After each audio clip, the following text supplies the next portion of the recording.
എല്ലാവർക്കും നമസ്കാരം. കവിതയും സംഗീതവും ആണ് ഇന്നത്തെ വിഷയം. അത് ഇതായി കിടക്കുന്ന കടൽ പോലെ വിശാലവും ആഴമുള്ളതുമാണെന്ന് നിങ്ങൾക്ക് എല്ലാവർക്കും അറിയാം. നമുക്ക് കിട്ടിയിട്ടുള്ള സമയം വെറും 50-55 മിനിറ്റ് ആണ്. അതിനുള്ളിൽ ഇവരോട് ചോദിക്കാനുള്ളത് ചോദിക്കണം, പാടാനുള്ളത് പാടണം, നിങ്ങൾക്കുള്ള ഇന്ററാക്ഷനുള്ള സമയം തരണം. അപ്പോ ഈ ഭാസ്കര മാഷി പറഞ്ഞ പോലെ ഒരു മുല്ലപ്പൂവിൽ ഒതുക്കാൻ കഴിയുമോ ഈ വസന്തത്തിൻ ഗന്ധം എന്നാണ് എൻ്റെ ഒരു ധർമ്മസങ്കടം എന്ന് പറയുന്നത്. അപ്പോ സംഗീതത്തില് ഭാഷയിൽ സംഗീതമുണ്ട് എന്ന്, അത് കണ്ടെടുക്കപ്പെടാൻ കാത്തു കിടക്കുന്നു എന്ന് സച്ചിമാഷ് പറഞ്ഞിട്ടുണ്ട്. ഭാഷയിൽ നിന്ന് വരികൾ കണ്ടെത്തുന്ന രണ്ടുപേരാണ്. റഫീഖ് എത്തുന്നേ ഉള്ളൂ. ഹരിനാരായണനും ആ വരികളിൽ നിന്ന് സംഗീതം കണ്ടെത്തുന്ന സംഗീത സംവിധായകൻ ബിജിപാലാണ് നമ്മുടെ കൂടെ ഉള്ളത്. അവരെ പറ്റിയിട്ടുള്ള ഇൻട്രൊഡക്ഷൻ കഴിഞ്ഞു. ബാക്കി നമുക്ക് ഇക്കാലത്തെല്ലാം ഗൂഗിൾ ചെയ്താൽ കിട്ടും. ഒരു കാര്യം പറയാനുള്ളൂ, ഇവരെല്ലാവരും ബഹുമുഖ പ്രതിഭകളാണ്. ബിജിപാല് സംഗീത സംവിധായകനാണെന്നാണ് ഞാൻ വിചാരിച്ചത്, മാത്രമാണെന്ന്. പക്ഷേ ഇന്നലെയാണ് മനസ്സിലായത് കവിയും കൂടിയാണെന്ന്. കാരണം ഇന്നലെ ഈ ബാബുരാജിന്റെ പാട്ടിന്റെ സമയത്ത് ബിജിപാല് പറയാണ്, ബാബുരാജിന് ഹൃദയത്തിൽ നിന്ന് വിരലിലേക്കുള്ള ഒരു വികാരത്തിന്റെ ഞരമ്പ്, ഒരു സംഗീതത്തിന്റെ ഞരമ്പുണ്ട്. ആ വിരലുകൾ കൊണ്ടാണ് ബാബുരാജ് ഹാർമോണിയം മീട്ടുന്നത് എന്ന് ബിജിപാല് പറയുകയുണ്ടായി. പിന്നെ ബിജിപാലിനെ കുറിച്ച് കേട്ടിട്ടുള്ളത് ഹാഫ് ബുദ്ധൻ ഹാഫ് ഗാന്ധി എന്ന് അങ്ങനെയൊക്കെ കേട്ടിട്ടുണ്ട്. അപ്പോ അങ്ങനെയുള്ള ബിജിപാല് നമുക്ക് ഇപ്പൊ 10-15 കൊല്ലമായിട്ട്, അദ്ദേഹം 10-30 കൊല്ലമായിട്ട് സ്വതന്ത്ര സംഗീതം ചെയ്യുന്നുണ്ട്. ഒരുപാട് ആൽബം ഒക്കെ ചെയ്യുന്നുണ്ട്, അമേച്വർ നാടകങ്ങൾക്ക്. ബിജിപാൽ എന്ന് പറഞ്ഞാൽ അടിമുടി സംഗീതമാണ്, സംഗീതത്തിൽ തന്നെ ജീവിക്കുന്ന ആളാണ്.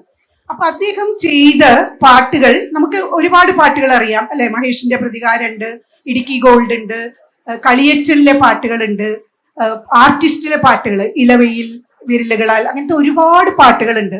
അതിന് വൈവിധ്യമുണ്ട്. ഇപ്പൊ പ്രണയമാവട്ടെ, പ്രാർത്ഥനയാവട്ടെ, പ്രതിരോധമാവട്ടെ, എല്ലാ ജീവിത ഘട്ടങ്ങളെയും വിവരിക്കുന്ന പാട്ടുകൾ അദ്ദേഹം സംവിധാനം ചെയ്തിട്ടുണ്ട്.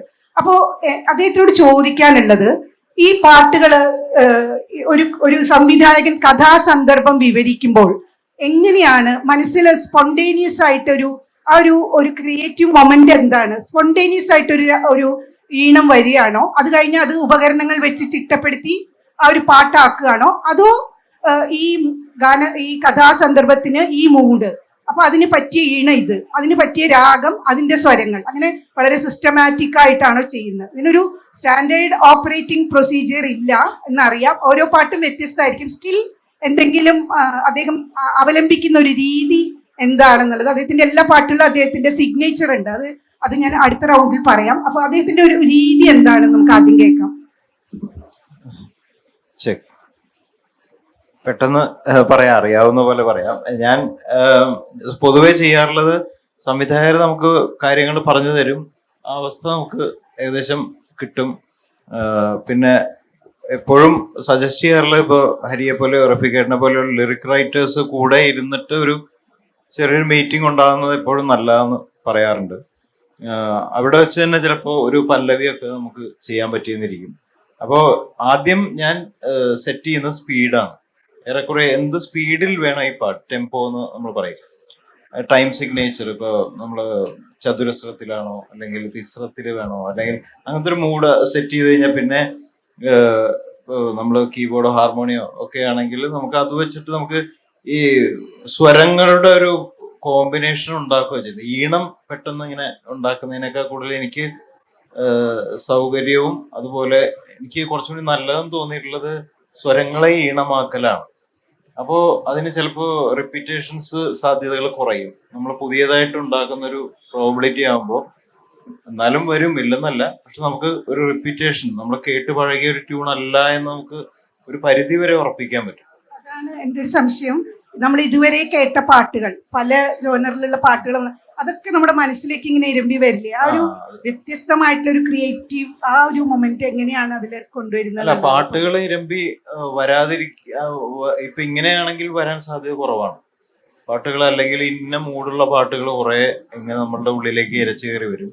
റെഫറൻസ് ആയിട്ട് നമ്മൾ തന്നെ അത് ചിലപ്പോൾ ചെയ്യാൻ സാധ്യതയുണ്ട്. അതിന് പകരം നമുക്ക് ഈ ടെമ്പോയും താളവും ഒക്കെ കിട്ടിക്കഴിഞ്ഞാൽ പിന്നെ നമുക്ക് ഈ സ്വരങ്ങളുടെ ഒരു ഫ്രേസുകൾ ഉണ്ടാക്കുക, സൃഷ്ടിക്കുക. അതിനും ചിലപ്പോൾ ചായ ഉണ്ടായെന്നിരിക്കാം, പക്ഷെ സ്വാഭാവികമാണ്. അതിന് ഇത്തരം സ്വരങ്ങൾ വെച്ചിട്ട് അതിൽ കൂടുതലൊന്നും നമുക്ക് ഒരു പരിധിവരെ ചെയ്യാൻ പറ്റില്ല. പക്ഷെ അങ്ങനെ സ്വരം വെച്ച് ഫ്രേസുകൾ സൃഷ്ടിക്കുക എന്നുള്ളൊരു ശീലമാണ് എൻ്റേത് പണ്ട് തൊട്ടേ. അപ്പൊ നമുക്ക് ആ സ്വരം വെച്ച് ഫ്രേസുകൾ ഉണ്ടാകുമ്പോൾ ഇപ്പൊ താരീര എന്നുള്ളൊരു ട്യൂൺ നമ്മള് പാരേഗ എന്നുള്ള സ്വരം എന്തോ ആവട്ടെ, ഇപ്പൊ കർണാട്ടിക് അല്ല എന്ത് സ്വരവുമാകട്ടെ, അപ്പൊ നമ്മള് സ്വരം നമ്മള് താരര എന്ന് തന്നെ മൂളിക്കോളൂ.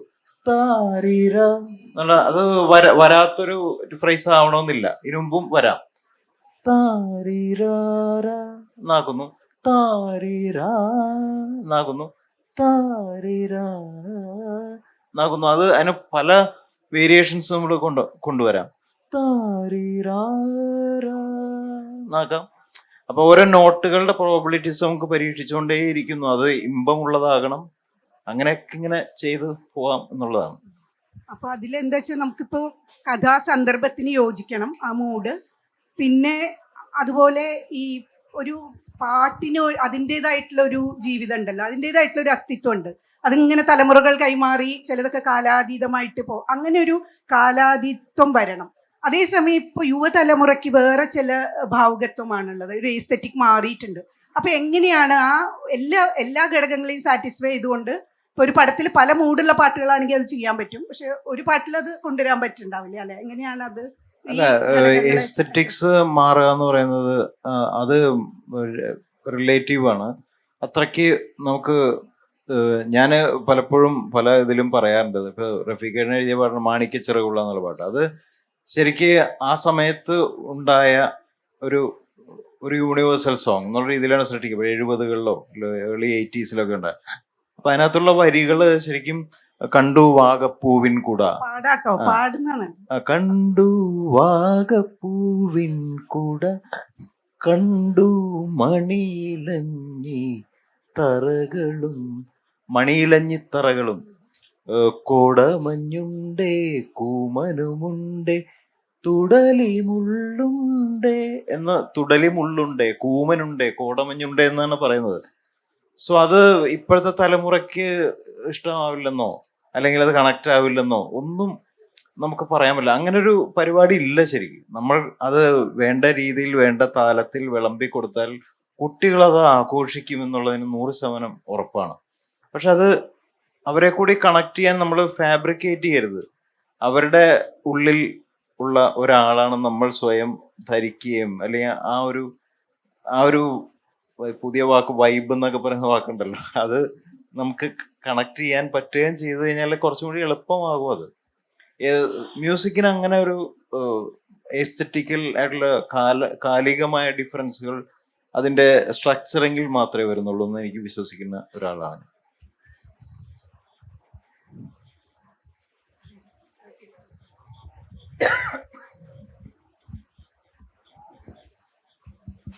റഫീഖിന് സ്വാഗതം.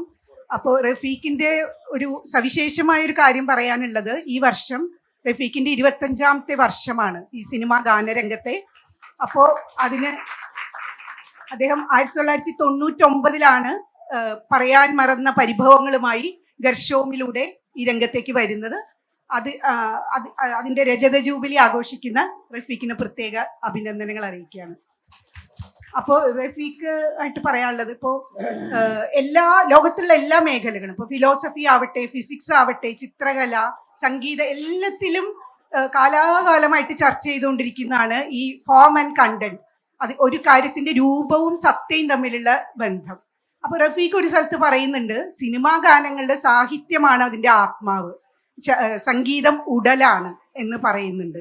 അത് ബിജിബാൽ എത്രത്തോളം യോജിക്കുന്ന അറിയില്ല. അപ്പോൾ റഫീഖിന്റെ അഭിപ്രായം അങ്ങനെയാണ്.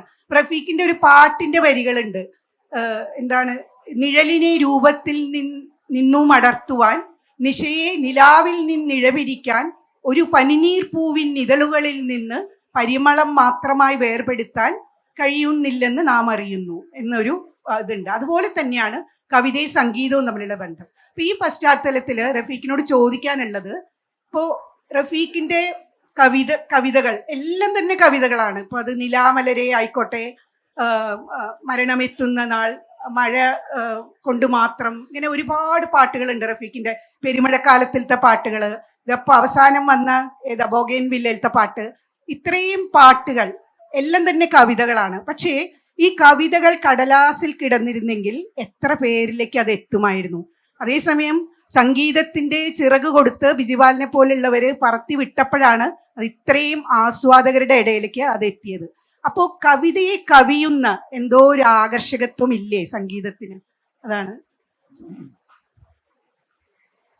അത് അങ്ങനെ തന്നെയാണ്. അതായത് ഇപ്പം പാട്ട് എന്ന് പറയുന്ന ഒരു സംഗതി കവിത മാത്രമോ അല്ലെങ്കിൽ സംഗീതം മാത്രമോ അല്ലെങ്കിൽ ഏതെങ്കിലും ഒന്നിൻ്റെ ഒരു പിന്നെ ഒന്നിൽ മാത്രം നിൽക്കുന്ന ഒരു സാധനമല്ല. അത് ഈ പറഞ്ഞ പോലെ തന്നെ ഈ സിനിമ പോലെ തന്നെയാണ്. സിനിമ എന്ന് പറഞ്ഞാൽ എന്താണ്?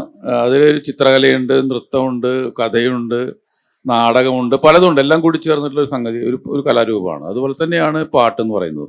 അത് കവിതയാണെന്ന് പിന്നെ ഞാൻ ശഠിച്ചുകൊണ്ടോ അല്ലെങ്കിൽ സംഗീതമാണെന്ന് ബിജുപാൽ ശഠിച്ചുകൊണ്ടോ ഒന്നും കാര്യമില്ല. അപ്പോൾ അത് എല്ലാം കൂടി വരുന്ന ഗായകൻ്റെ പ്രസക്തിയുണ്ട്. അതിൽ പിന്നെ ഓർക്കസ്ട്രേഷൻ ചെയ്യുന്ന ഓരോ സംഗീതോപകരണം വായിക്കുന്ന ആളുകളുടെ ഇതെല്ലാം കൂടി ചേർന്നുണ്ടാവുന്ന ഒരു സവിശേഷമായിട്ടുള്ള ഒരു കലാനുഭൂതിയാണ് പാട്ട് എന്നുള്ളതാണ് പിന്നെ ഞാൻ തിരിച്ചറിയുന്ന ഒരു കാര്യം. ആദ്യകാലത്ത് ചിലപ്പോൾ ഞാൻ അങ്ങനെയൊക്കെ വിചാരിച്ചിട്ടുണ്ടാവും, കവിത അങ്ങനെയൊക്കെ ധരിച്ചിട്ടുള്ള ഒരു കാലം ഉണ്ടായിരുന്നു. ഇപ്പം ഞാൻ മനസ്സിലാക്കുന്നു അത് വളരെ വ്യത്യസ്തമായിട്ടുള്ള ഒരു കലാരൂപമാണ്.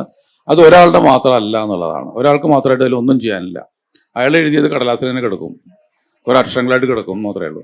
അത് സംഗീത സംവിധായകനും ഗായകനും അല്ലെങ്കിൽ ഗായികയും അതിന് മറ്റേ വേറെ ജീവൻ കൊടുക്കുന്ന പിന്നെ ഫ്ലൂട്ട് വായിക്കുന്ന ആളോ ഹാർമോണിയം വായിക്കുന്ന ആളോ തബല വായിക്കുന്ന ആളോ ഇവരെല്ലാം കൂടി ചേർന്നുണ്ടാവുന്ന ഒരു ഒരു ഒരു പുതിയ തരത്തിലുള്ള ഒരു കലാസൃഷ്ടിയാണത്.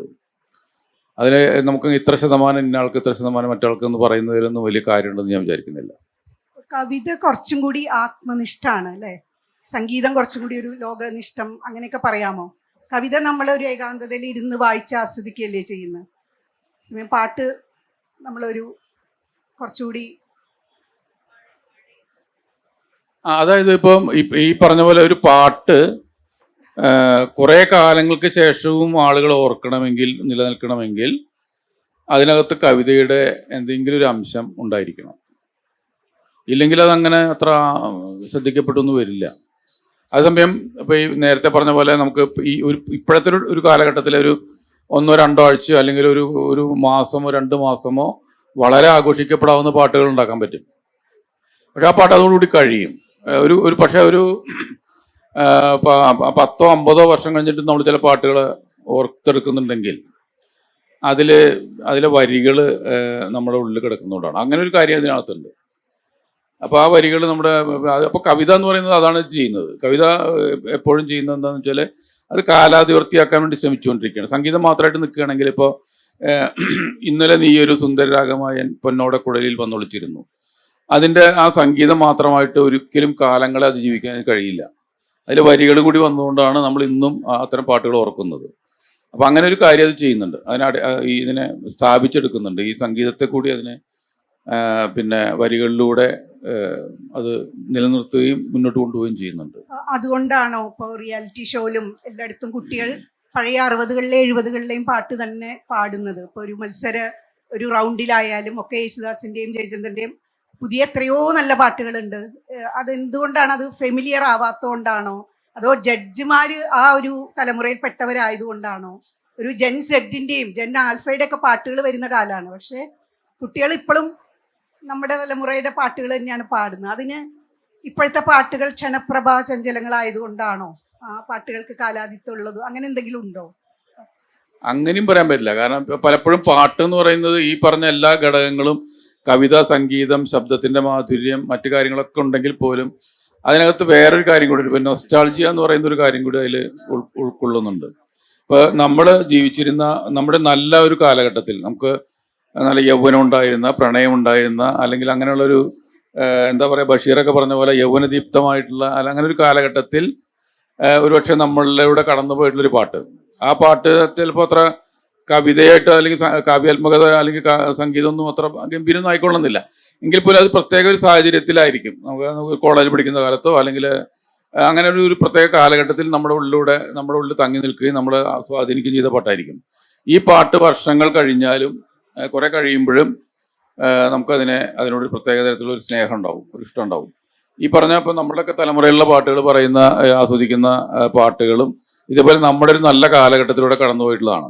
ഇപ്പം ഇന്നിപ്പോൾ നമ്മൾ വളരെ മോശം അല്ലെങ്കിൽ കൊള്ളില്ല അല്ലെങ്കിൽ അത്ര കാവ്യാത്മകത ഇല്ലാന്നോ സംഗീതത്തിൻ്റെ ഭംഗിയില്ല എന്നൊക്കെ പറയുന്ന പാട്ടുകളും, പക്ഷേ ഈ കുട്ടികൾ അവർ ഇപ്പം ആസ്വദിക്കുന്ന കുട്ടികൾ ഒരു 25 കൊല്ലം കഴിയുമ്പോൾ അവർക്ക് അത് ഭയങ്കര നൊസ്റ്റാൾജിക് ആയിട്ട് തോന്നും.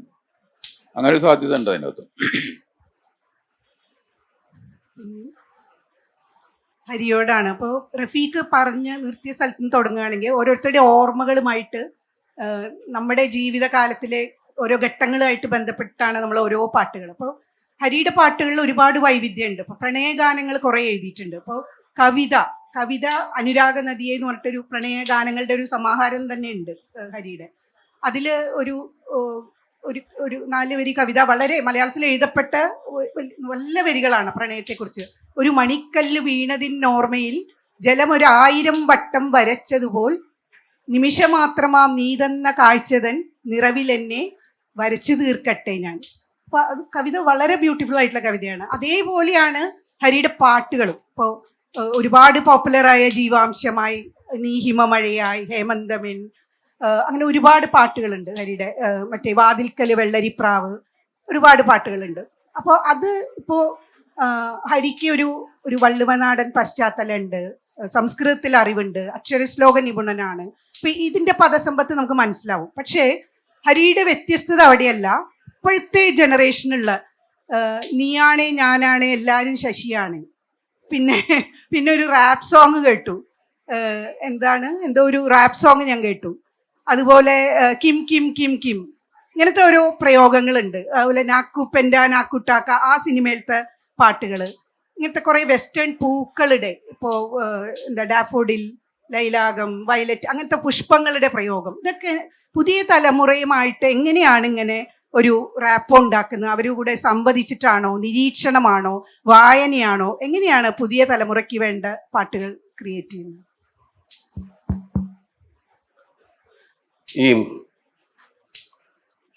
ഞാൻ പല സ്ഥലത്തും പറയാറുള്ള ഒരു കാര്യമാണ്. കഴിഞ്ഞ ഒരു 2 വർഷം മുമ്പ് ഞാനൊരു കുട്ടികളുടെ ഒരു ക്യാമ്പിന് പങ്കെടുത്തു. എനിക്ക് തോന്നുന്നത് 10ാം ക്ലാസ് വരെയുള്ള കുട്ടികൾ, 5ാം ക്ലാസ് തൊട്ട് 10ാം ക്ലാസ് വരെയുള്ള 35 കുട്ടികളാണ്. കൊച്ചിയിൽ വെച്ചിട്ടായിരുന്നു. ഞാനൊരു ദിവസം ക്ലാസ് എടുക്കാൻ പോയതാണ്.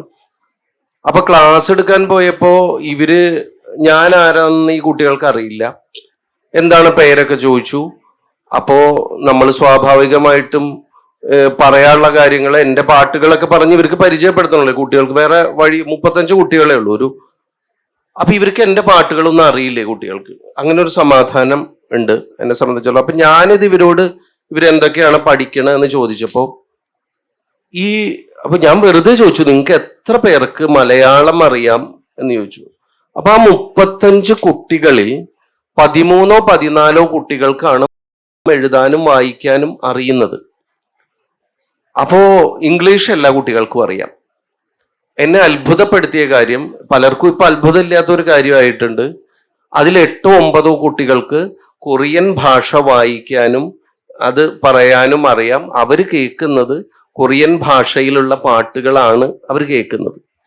ഇന്ന് നമ്മളിപ്പോ റഫീഖ പറഞ്ഞു നിർത്തിയോടത്ത് നമ്മൾ പറയണമെങ്കിൽ, ഒരു കാലത്ത് ഇപ്പോൾ 70കളിലൊക്കെ തൃശ്ശൂരൊക്കെ പറഞ്ഞു കേട്ടിട്ടുണ്ട്, നമ്മൾ അവിടെ പോയിട്ട് പാട്ട് കേൾക്കുന്ന സ്ഥലങ്ങൾ ഉണ്ടായിരുന്നു. വെച്ചാൽ ഒരു ക്ലബ്ബ്, ഒരു നാട്ടിലെ ഒരു ക്ലബിലുള്ളവർ പാടാൻ അറിയുന്ന ഒരാളും പെട്ടെന്ന് കേട്ടാൽ വരി ഓർമ്മിച്ചെടുക്കാൻ പറ്റുന്ന ഒരാൾക്കാരും കൂടിയിട്ട് ഒരു പാട്ട് കേൾക്കാൻ പോവുകയും ആ പാട്ട് അവിടെ പ്ലേ ചെയ്യും. റേഡിയോയിലാകുമ്പോൾ നമുക്ക് ഇഷ്ടത്തിന് വന്നോളണമെന്നില്ല. അപ്പൊ പുതിയൊരു പാട്ട് വയലാറിന്റെയോ ഭാസ്കരൻ മാഷുടെയോ ബാബുക്കയുടെയോ ദേവരാജൻ മാഷുടെയോ ഒക്കെ ഒരു പാട്ട് വരുമ്പോൾ, അല്ലെങ്കിൽ അഭയദേവിന്റെ ഒക്കെ പാട്ട് വരുമ്പോൾ ഒരാൾ ഈ വരി ഓർമ്മിച്ച് എഴുതിയെടുക്കുന്നു, ഒരാൾ ഈണം ഇതാക്കുന്നു, എന്നിട്ട് രണ്ടും ചേർക്കുന്നു.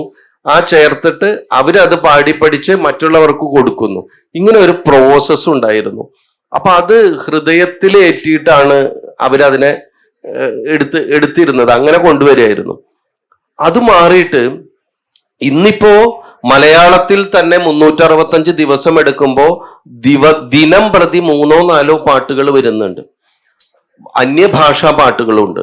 സ്വതന്ത്ര ഗാനങ്ങളുണ്ട്. അപ്പൊ ഇന്നത്തെ ഒരു കുട്ടിയെ സംബന്ധിച്ചിടത്തോളം, ഇന്ന് ഏത് കുട്ടികളും നമുക്കറിയാം, നമ്മുടെയൊക്കെ വീട്ടിലുള്ള കുട്ടികൾ വളരെ ഈസി ആയിട്ട് മൊബൈൽ എടുക്കുകയും പാട്ട് എഴുതാൻ അറിയില്ലെങ്കിലും പറഞ്ഞ് പാട്ട് എടുക്കുകയാണ്. അപ്പൊ അങ്ങനെ കേൾക്കുന്ന സമയത്ത് നമ്മളിപ്പോ പറയുന്നത് മ്യൂസിക് ഇൻഡസ്ട്രി അല്ലെങ്കിൽ സിനിമ ഇൻഡസ്ട്രി എന്നുള്ള ഇതൊരു വിപണിയുടെ ഭാഗം കൂടിയാകുമ്പോൾ ഇത് ഒരു അപ്ലിക്കേഷൻ ഓഫ് ആർട്ടാണല്ലോ. കവിതയ്ക്കും ഇതിനപ്പുറം സിനിമാ പാട്ട് എന്ന് പറയുന്നത് അതൊരു തൊഴിലും കൂടിയാണ്. ബിജിബാല് ചെയ്യുന്നതും റഫീഖ് അഹമ്മദ് ചെയ്യുന്നതും ഞാൻ ചെയ്യുന്ന ആരായാലും നമ്മുടെ ഇഷ്ടത്തിനപ്പുറത്ത് അവിടുത്തെ റിക്വയർമെന്റ് ചെയ്യുക എന്നുള്ളതാണ് അവര്. അപ്പൊ ഇത്തരം റിക്വയർമെന്റിൽ ഇഷ്ടപ്പെടുത്തുക എന്നുള്ളതും കൂടി ഒരു ഘടകമായതുകൊണ്ട് നമുക്ക് ഇത്തരം കുട്ടികളുമായിട്ടോ അല്ലെങ്കിൽ പുതിയ ഭാഷകൾ എന്താണ് എന്നുള്ളത് തീർച്ചയായിട്ടും സഞ്ചരിക്കേണ്ടി വരും. ഇപ്പം ബിജിബാൽ അന്ന് ചെയ്ത അല്ലെങ്കിൽ അദ്ദേഹം തുടങ്ങുന്ന കാലത്ത് ചെയ്ത ഒരു ഓർക്കസ്ട്രേഷൻ പാറ്റേൺ ആയിരിക്കില്ല, അതിൽ നിന്ന് മാറ്റം വന്നിട്ടുണ്ടാവും. അത് സ്വന്തമായിട്ട് ആർജിച്ചെടുത്ത മാറ്റത്തിനൊപ്പം തന്നെ നമ്മൾ നിലനിൽക്കുന്ന ഈ ചുറ്റുപാടും കൂടി ഇതിൽ, കാരണം നമ്മുടെ സ്വതന്ത്ര കലയല്ല ഇത്. അപ്പൊ അങ്ങനെ എടുക്കുന്നത് എന്നാണ് എനിക്ക് തോന്നിയത്. ഇത്തരത്തിലുള്ള ആ ഒരു സമയത്ത് എൻ്റെ മുന്നിൽ നിൽക്കുന്ന പാട്ടും സിറ്റുവേഷനും റിക്വയർമെന്റും അനുസരിച്ച് നമുക്ക് ഒരു ചില റിസർച്ചോ കുട്ടികളിൽ നിന്ന് അറിയലോ ഒക്കെ വേണ്ടി വരും. അങ്ങനെ ചെയ്യുന്നതാണത്. ഹരിയെ പറ്റി ഒരു കാര്യം പറയാനുണ്ട്. ഹരിയാണ് നമ്മുടെ കൽബില് തേനൊഴുകണ കോഴിക്കോട്, കടലമ്മ മുത്തണ കര കോഴിക്കോട് എന്നുള്ള പാട്ട് എഴുതിയത് ഹരിയാണ്, കോഴിക്കോടിന്റെ പാട്ട്. പിന്നെ ബിജിബാലിനോട് ഒരു റിക്വസ്റ്റ് ഉണ്ട്, പ്രേമിക്കുമ്പോൾ ഒന്ന് പാടണം 2 വരി. അതിനെപ്പറ്റി ഒരു ചോദ്യം വരുന്നുണ്ട്, പാടിയാണ്.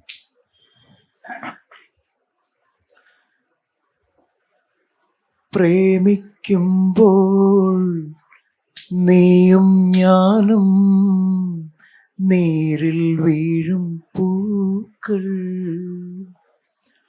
ഓളങ്ങൾ തൻ ഏതോ തേരിൽ പകലറിയാതിരവറിയാതൊഴുകുകയല്ലോ, അലയുകയല്ലോ.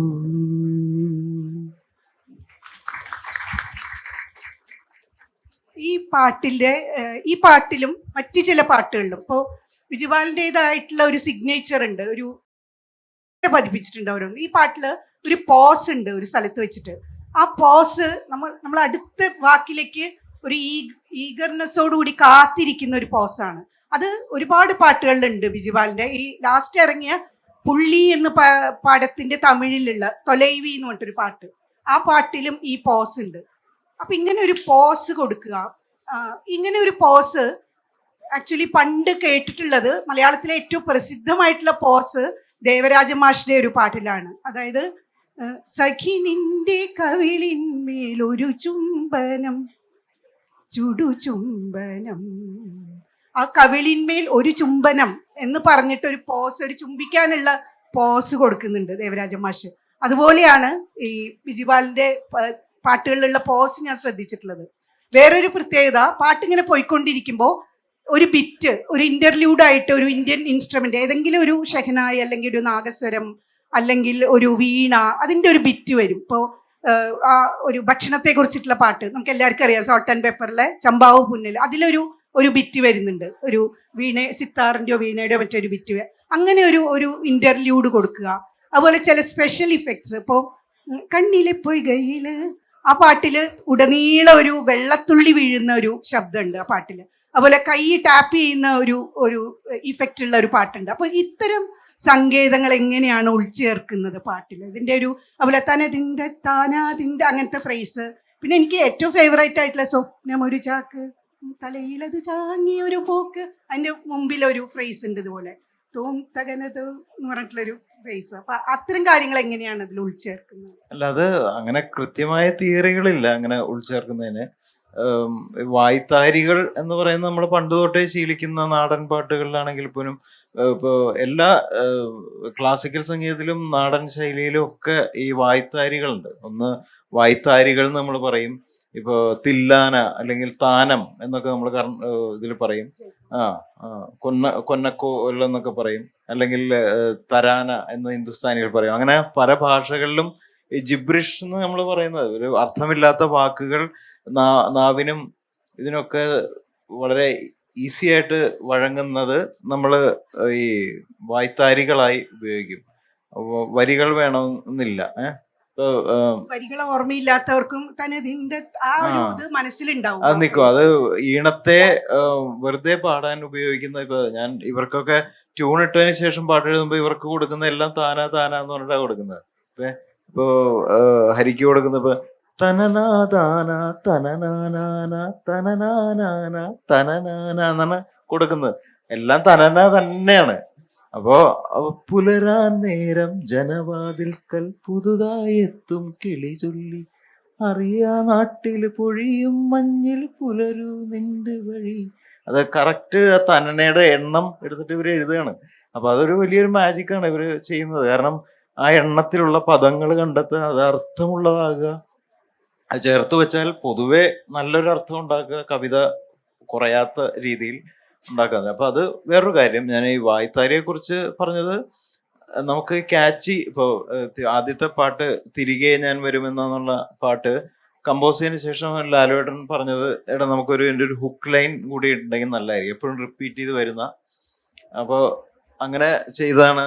തത്തിന്തകത്തെയ്തോ തത്തിന്തകത്തെയ്തോ തത്തിന്തകത്തെയ്തോ ചങ്കില് കേൾക്കണം മണ്ണിന്റെ താളം എന്നുള്ള വരി. അത് ഇങ്ങനെ ഇടയ്ക്ക് ഇങ്ങനെ വരിക. അപ്പൊ അത് ആ പാട്ടിന്റെ എല്ലാത്തിന്റെയും ഒരു സിനോപ്സിസ് എന്താണ്, അതിന്റെ മണ്ണിന്റെ താളം ഉള്ളിൽ കേൾക്കുന്നു. അത് എങ്ങനെയാണ് തത്തിന്തകത്തെയ്തോ എന്ന് പറയുന്ന, അത് ശരിക്കും ഒരു ശാസ്ത്രം പാട്ടിലൊക്കെ ഉപയോഗിക്കുന്ന ഫ്രേസാണ് ശരിക്കും. തത്തിന്തക പാതാര ബിന്ദം എന്നൊക്കെ പറയുന്ന ഒരു ട്രഡീഷണൽ റിച്വൽ ഫോക്കിലൊക്കെ ഉപയോഗിക്കുന്ന ഇതാണ്. അതാണ് ഫോക്കിലേക്ക് വന്നിട്ടുള്ളത്.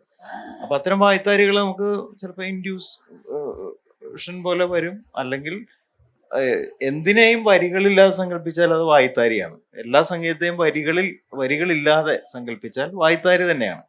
അങ്ങനെയാണ് അത് വരുന്നത്. ഓർക്കസ്ട്രേഷൻ ബിജുബാല തന്നെയാണോ ചെയ്യുന്നത്, അതോ വേറെ ആരുടെയെങ്കിലും? അല്ല, ഓർക്കസ്ട്രേഷൻ ഞാൻ തന്നെയാണ് ചെയ്യുന്നത്. ചിലപ്പോൾ അതിനെ പ്രൊഡ്യൂസ് ചെയ്യാനായിട്ട് നമ്മളെ കൂട്ടുകാരുണ്ടാവും. ഓർക്കസ്ട്രേഷൻ എല്ലാം എന്തൊക്കെ ഇൻസ്ട്രുമെന്റ്സ് വേണം അതിൻ്റെയൊക്കെ എല്ലാ ട്യൂണുകളും വായിച്ച് എല്ലാം സെറ്റ് ചെയ്ത് ആണ് നമ്മൾ കൊടുക്കുക. ആ മീറ്റർ അഡ്ജസ്റ്റ് ചെയ്യുമ്പോൾ ആ പോസും കൂടി വരുന്ന രീതിയിലാണ് അത്. ഉറപ്പായിട്ടും പോസുകൾ വരിക എന്ന് പറഞ്ഞാൽ, സൈലൻസ് വരിക എന്ന് പറഞ്ഞാൽ സൈലൻസ് വരണമെന്നുള്ളതാണ്. അതിന്റെ ഉള്ളിൽ അവിടെ വേറൊരു ശബ്ദം ആവശ്യമില്ല. സൈലൻസ് എന്ന് പറയുന്നത് മറ്റ് ശബ്ദങ്ങളെക്ക് പ്രോമിനൻസും കൊടുക്കും ഈ സൈലൻസ്, അല്ലെ? സൈലൻസ് വരുമ്പോൾ നമുക്കൊരു കാത്തിരിപ്പ് ഉണ്ടാവും. ചിലപ്പോൾ ഒരു നിമിഷമായിരിക്കും ഒരു സൈലൻസ്, പക്ഷെ ആ നിമിഷം കഴിഞ്ഞിട്ട് എന്താണ് സംഭവിക്കാൻ പോവുക, അത്രയും സസ്പെൻസും നമ്മൾ പാട്ട് ക്രിയേറ്റ് ചെയ്യുന്നു എന്നല്ല ഞാൻ പറഞ്ഞത്. പക്ഷെ എല്ലാത്തിനും ഉണ്ടാവും ആ ഒരു ആകാംക്ഷ എന്ന് പറയുന്നത്. നമ്മളുടെ ഇൻബിൽറ്റ് ആയിട്ടുള്ള ഒരു സ്വഭാവമാണ് ആകാംക്ഷ, ജിജ്ഞാസ, കാത്തിരിപ്പ്, കാത്തിരുന്ന് കിട്ടുന്നത് ആസ്വദിക്കുക എന്നൊക്കെ പറയുന്ന ഒരു കാര്യമില്ലേ, അത് ഉണ്ടാകും. അപ്പൊ സൈലൻസിന് സൈലൻസ് തന്നെ വേണം.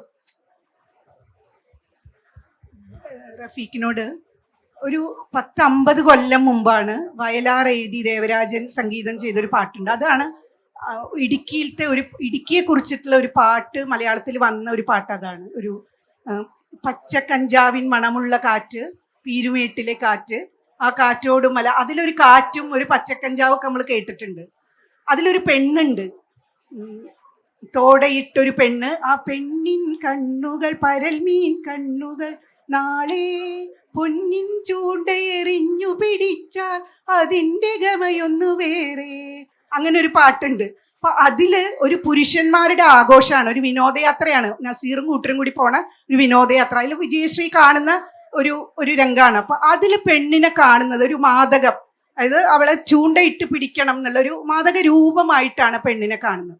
പക്ഷെ 50 വർഷം കഴിഞ്ഞപ്പോൾ റഫീഖ് എഴുതിയ ഈ ഇടുക്കിയിലത്തെ ആ പാട്ടിലെ ഇടുക്കിയെ കാണുന്നത് എങ്ങനെ, തൊടിയെല്ലാം നനച്ചിട്ട് വേർപ്പ് തുടച്ചിട്ട് അരയിൽ കൈയും കുത്തി നിൽക്കുന്ന മടവാളിൻ ചുണയുള്ള പെണ്ണ് എന്നാണ് റഫീഖ് എഴുതിയിരിക്കുന്നത്. അപ്പൊ ഈ 50 കൊല്ലമായിട്ട് ഈ വന്ന മാറ്റം, ആണിന്റെ ഈ പെണ്ണിനെ നോക്കുന്ന ആൺ നോട്ടത്തിൽ വന്ന ഒരു മാറ്റം, അത് ഈ സമൂഹത്തിൽ വന്ന മാറ്റല്ലേ? വേറൊരു വിധത്തിൽ നവോത്ഥാനം എന്നൊക്കെ പറയാവുന്ന സമൂഹത്തിന്റെ ഒരു കാഴ്ചപ്പാടിൽ വന്ന ഒരു മാറ്റല്ലേ? അതുപോലെ ഇപ്പോൾ എന്തിനും ഏതിനും പൊളിറ്റിക്കൽ കറക്റ്റ്നെസ് പറയുന്ന ഒരു തലമുറയാണ്. അപ്പൊ അതുകൊണ്ടൊക്കെ വന്നതാണോ, അതിന്റെ കൂടെ കൂട്ടിച്ചേർത്ത് വായിക്കാവുന്നതാണ് റാണി പത്നിയിലത്തെ ഇവർ രണ്ടുപേരും കൂടി ബിജിപാലും റഫീഖും കൂടി ചെയ്ത 1-2 പാട്ടുകളുണ്ട്. അത് ശരിക്കും സ്ത്രീ സ്വാതന്ത്ര്യം പ്രഖ്യാപിക്കുന്ന സ്ത്രീ ഒരു അഭൗമ സൗന്ദര്യത്തിലേക്ക് ഹിമാലയൊക്കെ കാണുമ്പോൾ ഉള്ള പാട്ടുകളാണ് അതൊക്കെ. അത്തരം പാട്ടുകൾ ചെയ്തതിന് ശരിക്കും ഇവിടുത്തെ ഒരു പെൺ സമൂഹത്തിന്റെ ഒരു നന്ദിയും സന്തോഷം അറിയിക്കുന്നതോടൊപ്പം ഇതാണോ പൊളിറ്റിക്കൽ കറക്റ്റ്നെസ് നോക്കുന്നത് കൊണ്ടാണോ ഇങ്ങനെ, അതോ പൊളിറ്റിക്കൽ കറക്റ്റ്നെസ് നമ്മുടെ സർഗാത്മകതയെ ബാധിക്കുന്നുണ്ടോ? സമൂഹത്തിന്റെ ഒരു പരിണാമ മാറ്റം അത് എല്ലാ രംഗത്തും നമുക്ക് അത് പിന്നെ നമ്മൾ അറിയാതെ തന്നെ അത് വരും. അത് ബോധപൂർവം ആയിക്കൊള്ളുന്നില്ല. ഈ പറഞ്ഞ പോലെ ഇപ്പോൾ ഈ ഒരു പ്രദേശത്തെ അല്ലെങ്കിൽ ഒരു രാജ്യത്തെ അല്ലെങ്കിൽ ഒരു നാടിനെ സ്ത്രീയായിട്ട് സങ്കല്പിക്കുക എന്ന് പറയുന്നത് 50 വർഷം മുമ്പ് നടന്നിട്ടുള്ള കാര്യം തന്നെയാണ്, അല്ലാന്ന് പറയാൻ പറ്റില്ല. പിന്നെ നമ്മൾക്ക് വളരെ അനാക്രോണിക്കായിട്ട് ഇതിനെ നോക്കിയിട്ട് കാര്യമില്ല. കാരണം ആ കാലഘട്ടത്തിലെ പിന്നെ മനുഷ്യരുടെ ചിന്തകളും സിനിമകളുടെ പ്രമേയങ്ങളും ഒക്കെ അങ്ങനെ ആയിരുന്നു. ഈ പുതിയ കാലഘട്ടത്തിലേക്ക് കുറേ കൂടി നമ്മുടെ വികസിതമായിട്ടുള്ളൊരു ഒരു ബോധാവസ്ഥയിലേക്ക് നമ്മൾ എത്തിയിട്ടുണ്ട്. പിന്നെ സ്ത്രീയെക്കുറിച്ചുള്ള സങ്കല്പങ്ങൾ, പ്രകൃതിയെക്കുറിച്ചുള്ള സങ്കല്പങ്ങൾ, പ്രകൃതി തന്നെ ഒരു 50 കൊല്ലം മുമ്പ് നമ്മൾ പ്രകൃതിയെക്കുറിച്ചുള്ള സങ്കല്പം അത് നമുക്ക് കീഴടക്കാനും ചൂഷണം ചെയ്യാനും ഒക്കെ ഉള്ള ഒരു സാധനം എന്നുള്ള രീതിയിലായിരുന്നല്ലോ. അതിന് ഓരോന്നിലും ഇങ്ങനെ പിന്നെ മാറ്റങ്ങൾ വരുന്നുണ്ട്. അതുകൊണ്ട് മീനാക്ഷി പറഞ്ഞ കാര്യം വളരെ ശരിയാണ്, അതൊരു ഭാഗത്ത്. പിന്നെ മറ്റൊന്ന് എന്താണെന്ന് വെച്ചാൽ ഈ പൊളിറ്റിക്കൽ കറക്റ്റ്നെസ് അത് സൂക്ഷിച്ച് കൈകാര്യം ചെയ്യേണ്ട ഒരു സാധനമാണ്. നമുക്കതിനെ നമ്മൾ പലപ്പോഴും പല ആശയങ്ങളെയും അത് എവിടെ പ്ലേസ് ചെയ്യപ്പെടുന്നു എന്നുള്ളത് നോക്കാതെ, എന്തിനു വേണ്ടി ഉപയോഗിക്കപ്പെടുന്നു നോക്കാതെ അങ്ങനെ വളരെ ഒരു സാധനം കുട്ടികളുടെ കയ്യിൽ ഒരു കളിക്കോപ്പ് കിട്ടിയ പോലെ ഉപയോഗിക്കുന്ന ആൾക്കാരാണ് പലരും ഉള്ളത്. ഇപ്പോൾ ഒരു സിനിമയിലൊരു നായകൻ ഒരു പെണ്ണിനെ, ഒരു സ്ത്രീയെ മോശപ്പെട്ട വാക്കുകളിലൂടെ പറയുകയോ അല്ലെങ്കിൽ ഒക്കെ ചെയ്യുമ്പോൾ അത് ആ കഥാപാത്രമാണെന്നുള്ളത് നമ്മൾ മറന്നു പോകുന്ന ഒരു അവസ്ഥ പോലും പലപ്പോഴും ഉണ്ടാകുന്നുണ്ട്. ഒരു കഥാപാത്രം പറയുന്നതാണ്, അല്ലാതെ സംവിധായകൻ്റെയോ അല്ലെങ്കിൽ പിന്നെ ആ നടൻ്റെയോ ഒന്നും അഭിപ്രായം കൊള്ളുന്നില്ല. ഇപ്പോൾ അത് വലിയ ചില നടന്മാർ അത്തരം കഥാപാത്രങ്ങൾ അവതരിപ്പിച്ചിട്ടുണ്ട്, അത് ആ കഥാപാത്രമാണ് പറയുന്നത്. അപ്പോൾ തീർച്ചയായിട്ടും അത് ഈ ഒരുപക്ഷെ പിന്നെ സ്ത്രീകളെ അധിക്ഷേപകരമായിട്ട് സംസാരിക്കുന്നതിന് എതിരായിട്ടുള്ള ഒരു പ്രമേയമായിരിക്കും സിനിമ തന്നെ. അപ്പോൾ പക്ഷേ നമ്മളതിനെ വളരെ ഡയറക്റ്റായിട്ട് കാണുകയാണ്. ഡയറക്റ്റായിട്ട് കണ്ടുകൊണ്ട് ഇത്തരം പൊളിറ്റിക്കൽ കറക്റ്റ്നെസ്സിനെ പറ്റിയിട്ടൊക്കെ ഉള്ള പ്രശ്നങ്ങൾ ഉണ്ടാക്കുന്നുണ്ട്. അങ്ങനെ നമുക്കിപ്പോൾ പഴയ കാലത്തേക്ക് പോയി കഴിഞ്ഞാൽ ഇപ്പോൾ ഉദാഹരണം ബോഡി ഷേമിംഗ് എന്ന് പറയുന്ന സംഭവം നമ്മുടെ പുതിയ കാലത്ത് ആരും നമ്മളത് ചെയ്യാറില്ല, പറയാറില്ല. പക്ഷേ അങ്ങനെ ബോഡി ഷേമിങ് നോക്കുകയാണെങ്കിൽ നമുക്കിപ്പോൾ ബഷീറിൻ്റെ കൃതികളിലൊക്കെ എന്താണ് കാണുന്നത്? പിന്നെ ഒറ്റക്കണൻ പോക്കറും പിന്നെ അങ്ങനെ ചട്ടുകാലൻ നന്ത്രവും അങ്ങനെ ഒരുപാട് ആൾക്കാരെ നമുക്കതിൽ കാണാൻ കഴിയും. എട്ടുകാലി മമ്മൂഞ്ഞൊക്കെ ഉണ്ടാവും. അപ്പോൾ അത് നമ്മൾക്ക് പിന്നെ ഈ ഇന്നത്തെ കാലത്തെ നമ്മൾ ഇന്ന് നേടിയിട്ടുള്ള വളരെ വികസിതമായിട്ടുള്ള സാമൂഹ്യ ബോധത്തിൻ്റെയും പൊളിറ്റിക്കൽ കറക്റ്റ്നെസ്സിൻ്റെയും വെളിച്ചത്തിൽ നിന്നുകൊണ്ട് നമുക്ക് പഴയതിനൊന്നും വിലയിരുത്തുന്നതിൽ വലിയ കാര്യമൊന്നുമില്ല. ആ കാലങ്ങൾക്ക് ആ കാലത്ത് അതിൻ്റേതായിട്ടുള്ള രീതിയിൽ ഓരോ കാലത്തും അതിൻ്റേതായിട്ടുള്ള ഒരു യാഥാർത്ഥ്യം ഉണ്ടായിരിക്കാം. അത് കഴിഞ്ഞു പോയി. അതിലൂടെ നമ്മളിങ്ങനെ കടന്ന് കുറെ കൂടി പരിഷ്കൃതമായിട്ട് വരുന്നു, കുറെ കൂടി വിശാലമായിട്ടുള്ള വീക്ഷണം നമുക്കുണ്ടാവുന്നു.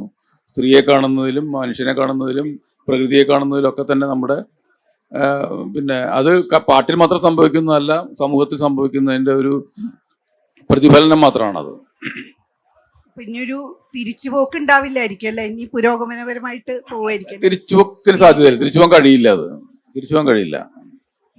പ്രത്യേകിച്ചും സ്ത്രീകളുടെ ഒക്കെ ഇന്ന് പുതിയ കാലഘട്ടത്തിൽ ഏറ്റവും അധികം പിന്നെ ഒരു ഉണർച്ചുണ്ടായിട്ടുള്ള സമൂഹമാണ് സ്ത്രീകൾ എന്ന് പറയുന്നത്.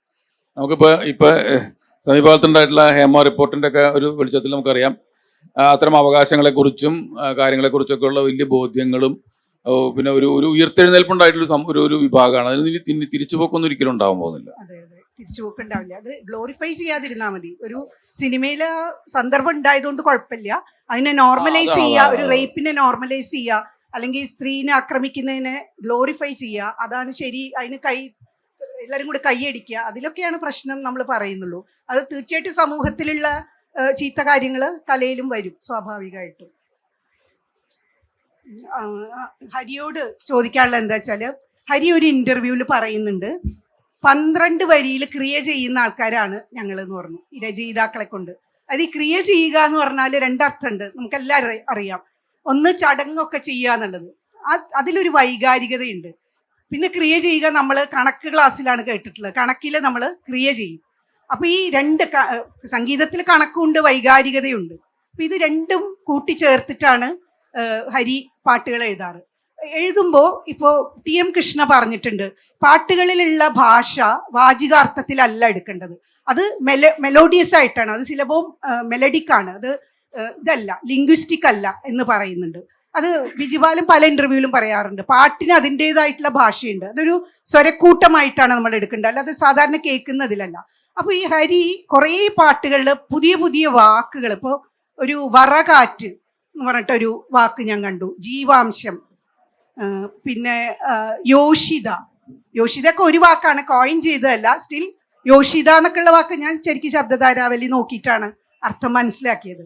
അപ്പൊ അങ്ങനെയുള്ള പുതിയ വാക്കുകൾ ഒരു എങ്ങനെയാണ് ഈ പദസമ്പത്ത്, എവിടെയാണ് ഇതിന്റെ സോഴ്സ്, എങ്ങനെയാണ് ഹരി ചെയ്യുന്നത്?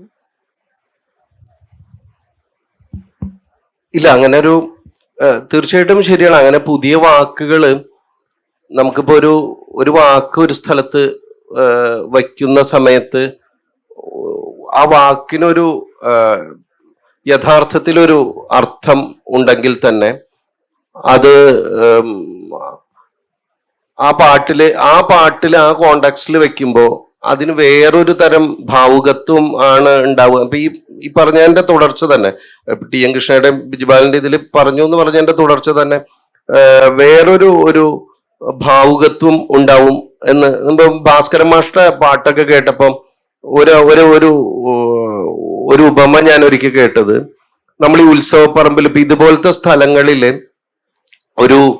ഈ പണ്ട് ഉത്സവപ്പറമ്പുകളിലെ ചില്ലലമാറുകളില് നല്ല രസം ഭംഗിയുള്ള മധുര പലഹാരങ്ങളൊക്കെ ഉണ്ടാവും. നമ്മളത് വാങ്ങിച്ചിട്ട് നമ്മളത് കഴിക്കുന്ന സമയത്ത് നമ്മുടെ കയ്യിൽ അത് ഇരിക്കുന്നുണ്ട്. എന്നിട്ട് നമ്മൾ വീണ്ടും ആ ചില്ല് ഇതിലേക്ക് നോക്കുമ്പോ അപ്പൊ നമുക്ക് തോന്നും അത് വീണ്ടും ഭംഗിയുണ്ട് എന്നുള്ള ഒരു കൗതുകം, വീണ്ടും വാങ്ങിക്കാനുള്ള ഒരു കൗതുകം ഉണ്ടാവും. നമ്മുടെ അടുത്തിരിക്കുന്നതാണെങ്കിൽ പോലും അത് അവിടെ ഇരിക്കുമ്പോ ഒരു പ്രത്യേക ഭംഗി തോന്നും. ഇപ്പോ നമ്മളിപ്പോ കല്ലുവെട്ടാങ്കുഴി പോത്തുപോലെ വളർന്നല്ലോ, ഇത്തരത്തിലുള്ള വാക്കുകളൊക്കെ പലതും അത് പാട്ടിൽ വന്ന് ഇരിക്കുന്ന കാണാനുള്ള ഒരു ഭംഗി തോന്നാറുണ്ട്. അപ്പം അതിന്റെ ഭാഗമായിട്ടാണ് പുതിയ രസമുള്ള വാക്കുകൾ. പിന്നെ രണ്ടാമത് ഇപ്പൊ ഇവർക്കൊക്കെ അറിയുന്ന കാര്യമാണ്, ഒരു പാട്ട് വന്നു കഴിഞ്ഞു കഴിഞ്ഞാൽ എല്ലാവരും ഒരു സംവിധായകനോ അങ്ങനെയുള്ളവർ ചോദിക്കുന്നത് ഈ വരി വേറൊരു വാക്ക് വെച്ച് തുടങ്ങാൻ പറ്റുമോ, തുടക്കമാണ് എല്ലാവർക്കും വേണ്ടത്. അപ്പോ പുതിയൊരു വാക്ക്, അങ്ങനെ ഉള്ളൊരു ചോദ്യം എല്ലാവരും നേരിടുന്നുണ്ടായിരിക്കും എഴുതുന്നവരൊക്കെ. അപ്പൊ അതിന്റെ ഭാഗമായിട്ട് ഇത്തരം വാക്കുകളൊക്കെ ഇവിടെ ഇപ്പൊ യോഷിത എന്നുള്ളത് കാളിദാസ് ഉപയോഗിച്ച ലൈലാഗമേനെ കുറിച്ച് ഒരു ബാലേന്ദ്രൻ ചുള്ളിക്കാടായിട്ട് ബന്ധപ്പെട്ട ഒരു ഇത് പറയാറുണ്ട്. ലൈലാകം ഒന്നുമല്ല, അത് രാഹുൽ രാജിന്റെ പാട്ടാണ്. അപ്പൊ അദ്ദേഹം അതിൽ ഈ പലരും ഇപ്പൊ ബിജിപാലിന്റെ പാട്ടുകളിൽ അങ്ങനെ ഞാൻ കാണാറില്ല, ഈ വായ്ത്താരി തന്നെയാണ് കാണാറ് ട്യൂണ് വരുമ്പോ. ചില ആളുകൾ ചിലപ്പോ ഹിന്ദി ഫ്രേസസോ അങ്ങനെയൊക്കെ ഉണ്ടാവും. അപ്പോ ദീവാനിയ എന്നാണ് അതിൽ പാടിയിരിക്കുന്നത്. അപ്പം ഈ ഹിന്ദി ഫ്രേസസ് വരുമ്പോ എന്താന്ന് വെച്ചാൽ അതിനൊരു സൗണ്ടിങ് ഉണ്ട്. ആ ഒരു വാക്ക് അവിടെ ഒരു വാക്ക് അവിടെ ഉപയോഗിക്കപ്പെടുമ്പോൾ ഒരു സൗണ്ടിങ് ഉണ്ട്. ഈ ട്യൂണ് സംവിധായകൻ ഒരുപാട് തവണ കേട്ടിട്ടുണ്ടായിരിക്കും. അപ്പൊ ഇയാളുടെ ഉള്ളിൽ ഈ വാക്ക് ഇങ്ങനെ കിടക്കുന്നുണ്ടായിരിക്കും. അപ്പൊ നമ്മള് താനാനന, ഇപ്പൊ നീഹാരമേ, താരാഗണം എന്തും നമുക്ക് എഴുതാം അവിടെ. അപ്പൊ അങ്ങനെ ഒരു വാക്ക് അവിടെ വരുമ്പോ ഇത് വെച്ചിട്ട് ഇങ്ങനെ കമ്പയർ ചെയ്തുകൊണ്ടിരിക്കും. അത് മറ്റതാണ് എൻ്റെ കിടക്കുന്നത്. അത് കിടക്കാൻ കാരണം ഒന്ന് ഇത്രയും ദിവസം അയാൾ അത് കേട്ടു എന്നുള്ളതും കൂടിയാണ്. അപ്പൊ ഇതിനെ റീപ്ലേസ് ചെയ്യാന്നുള്ള ഒരു പ്രോസസ്സും കൂടി വരുന്നുണ്ട് അതിൻ്റെ ഇടയിൽ. അപ്പൊ അങ്ങനെ ഇത് എഴുതുന്ന സമയത്ത്, ഈ പാട്ട് എഴുതുന്ന സമയത്ത് ഇതിന്റെ ഈ ഫസ്റ്റ് വേർഡിന് വേണ്ടിയിട്ട് നമ്മളിപ്പോ ഇവിടെ കവിത പൂർണ്ണമായിട്ടുള്ള കവിത വരിക, അതിൽ ആശയം വരിക എന്നൊക്കെ പറയുമ്പോഴും ഈ പ്രോസസ്സ് എന്ന് പറയുന്നത് പലപ്പോഴും വളരെ തിക്തമായിട്ടുള്ള ഒരു അനുഭവമാണ്.